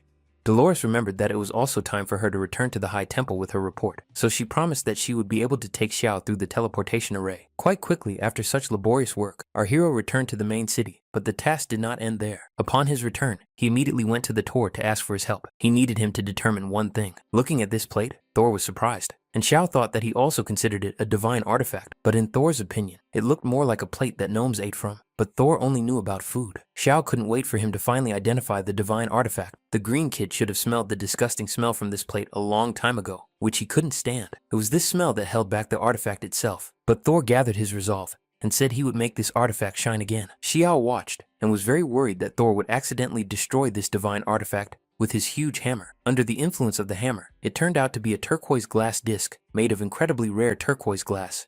There was only one such specimen in the world. The material was of the highest quality, warm and durable, absolutely indestructible, and outwardly similar to a fruit plate. It could be used for fruit, but it was intended for storing special items. Only the turquoise glass disc was capable of withstanding the power of a holy slash. Xiao thought about it, because the level of holy destruction was several steps higher than disasters. He had only heard about such things in legends. Therefore, he decided that this disc could be hidden for now. When a suitable complete artifact was found, they would test it. In the meantime, Xiao had to leave, but before he did, he asked Thor to help him identify the new equipment in his spare time. Ibis noticed that Xiao had finally almost reached level 50, and now he was about to face another test for promotion. But to do that, he needed to find a place where he could level up quickly. Fortunately, our hero knew a great place for that. That place was a stone wasteland. There were many poisonous scorpions everywhere. Old Ibis thought Xiao had gone mad when he decided to come and farm in an area above level 50. If the level 50 poisonous desert scorpion spotted him, Xiao would be toast. But he didn't really care, at least because he had a green baby that could resist everything and protect him. And he was right, because the green baby had advanced skills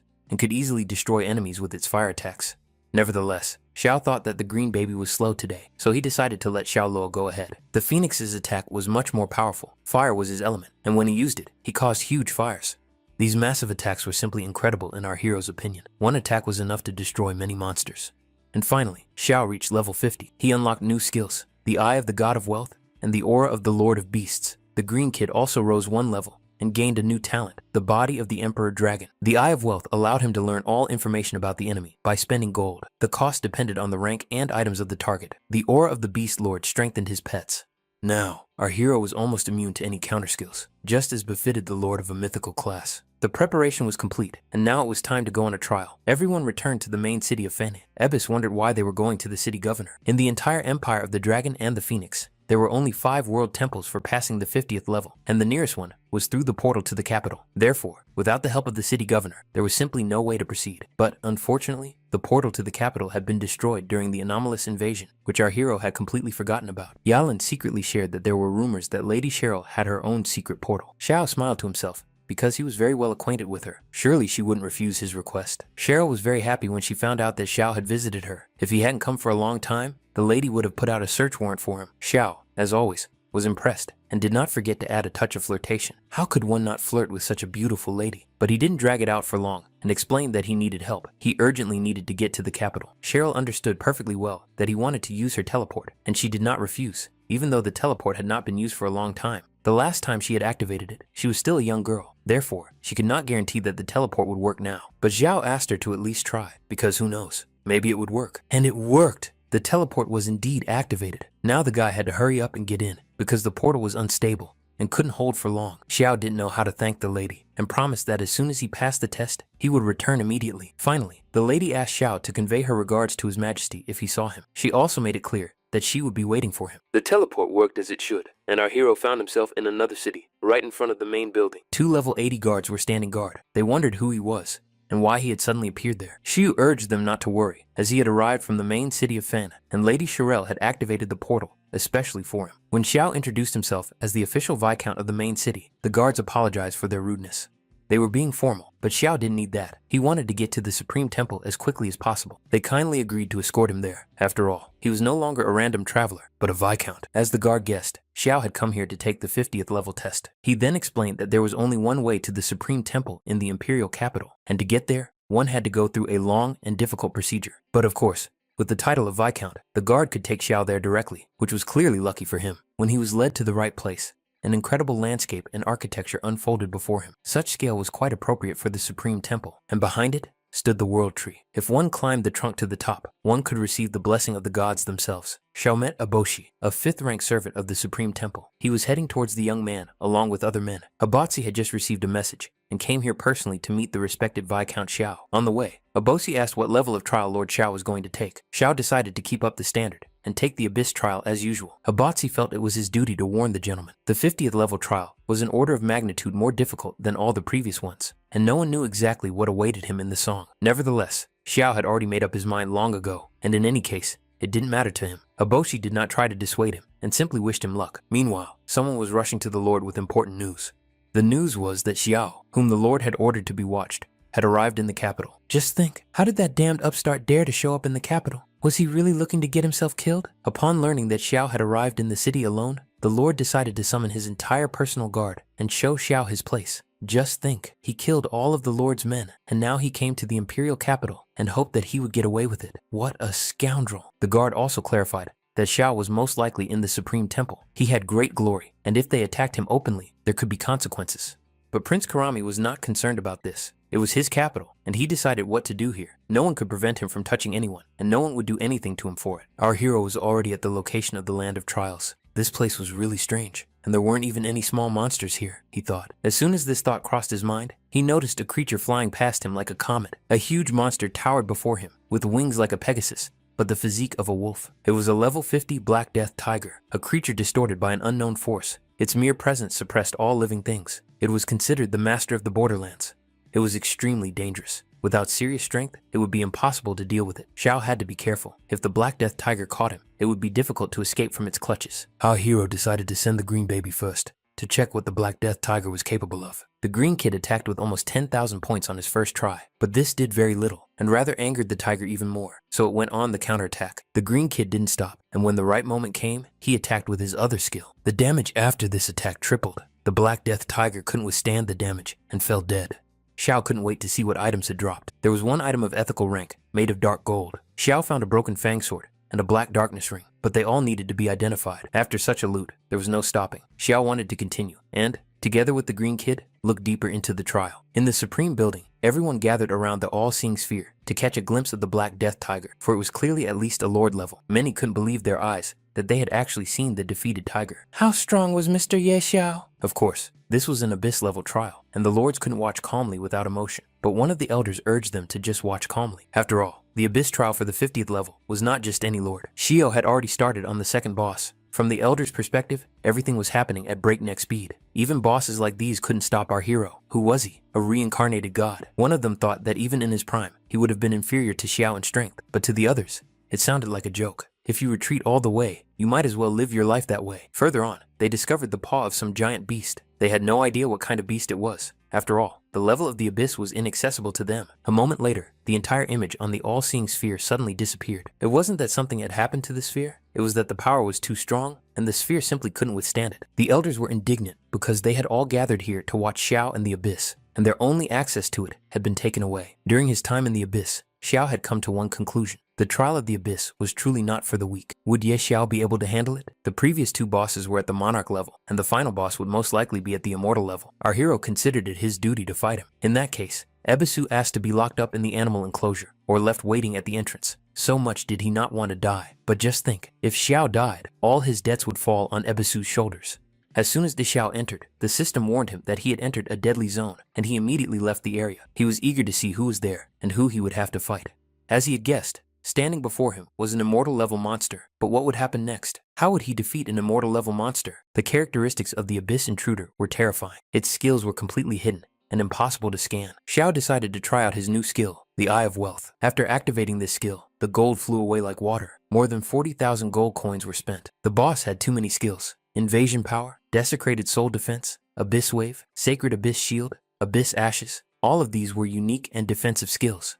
For example, the first skill was that when the invader dealt damage to all enemies within a radius of 100 meters, it was equal to 200% of the spirit. Each of these skills made the abyss invader immortal. Anyone who set foot in the forbidden lands turned to ashes, as the abyss invader kept saying. This time, our hero decided not to mess around and immediately summoned both of his pets to attack the abyssal invader together. The attack was immediate. The celestial dragon and the phoenix decided to start attacking with fire, which was usually a surefire option, but the abyssal invader easily dodged the attack without any effort. Xiao began to get nervous, because this was not going his way. This boss was not one of those giants who couldn't even turn around. After the green kid and Xiao Luo finished their attack, the abyss invader decided to be polite and respond with his own attack. Xiao was on pins and needles, constantly giving commands to his beasts. He was very worried that one of his beasts would get hurt, which had never happened before. But unfortunately, with the increase in level, the problems and risks also increased. The green kid was unable to avoid the attack. He suffered damage of about 10,000, but the response was not long in coming. Regrouping, Xiao Luo and the green baby attacked the invader of the abyss, inflicting 3 times as much damage on him. So far,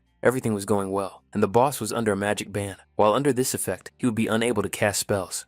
The beast continued to attack the boss. Before that, he had been completely calm, but now he was angry and did not hold back from making bold statements, saying that he would turn them into bloody slime. The situation was bad, because the boss was launching an ultimate attack. Our hero had to think critically and do something. His pets were now under the dome and couldn't do anything. Everything now depended on Xiao, so he decided to use one of his items that had already saved his life once before. That item was the Horn of Rage of the God of Destruction. In theory, it should have dealt 100% damage. Theory is one thing, practice is another. Xiao had to take a risk, and he decided to go all in. Before attacking, he activated the golden shield made of coins. Xiao used all his strength and aimed the horn at the dome, but with such force did he strike that he bounced off the dome like a ball off a wall. The dome was too strong, but this did not scare our hero in the least. On the contrary, he was extremely excited and wanted to figure out how he could approach and destroy this dome. But while he was thinking, the intruder from the abyss did not stand idly by and launched a new attack. First, the boss decided to attack the beast, because that was Ye Xiao's strength and weakness. Xiao was not going to give up. He believed that if he made one more strike, he would definitely break through this defense. The recharge stone effect was activated. Xiao struck the dome again, and a huge crack appeared. As soon as the dome was completely destroyed, Xiao helped the green baby and Xiao Luo escape from this trap.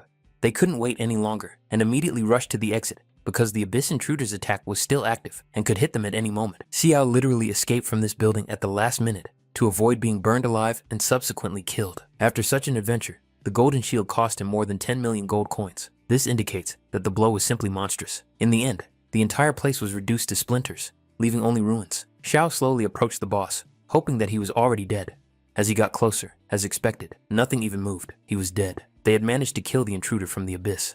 But what about the items? Xiao discovered a blue stone coming straight out of the invader's body. It was another fragment of the abyss, the fifth one already. It was impossible to identify it, but as soon as he held the fragment in his hands, it connected with the other four. The light from the connected fragments blinded Xiao. Could it be that all 5 fragments were finally connecting and something would come of it? The fragments of the stone turned into a cracked key to the abyss.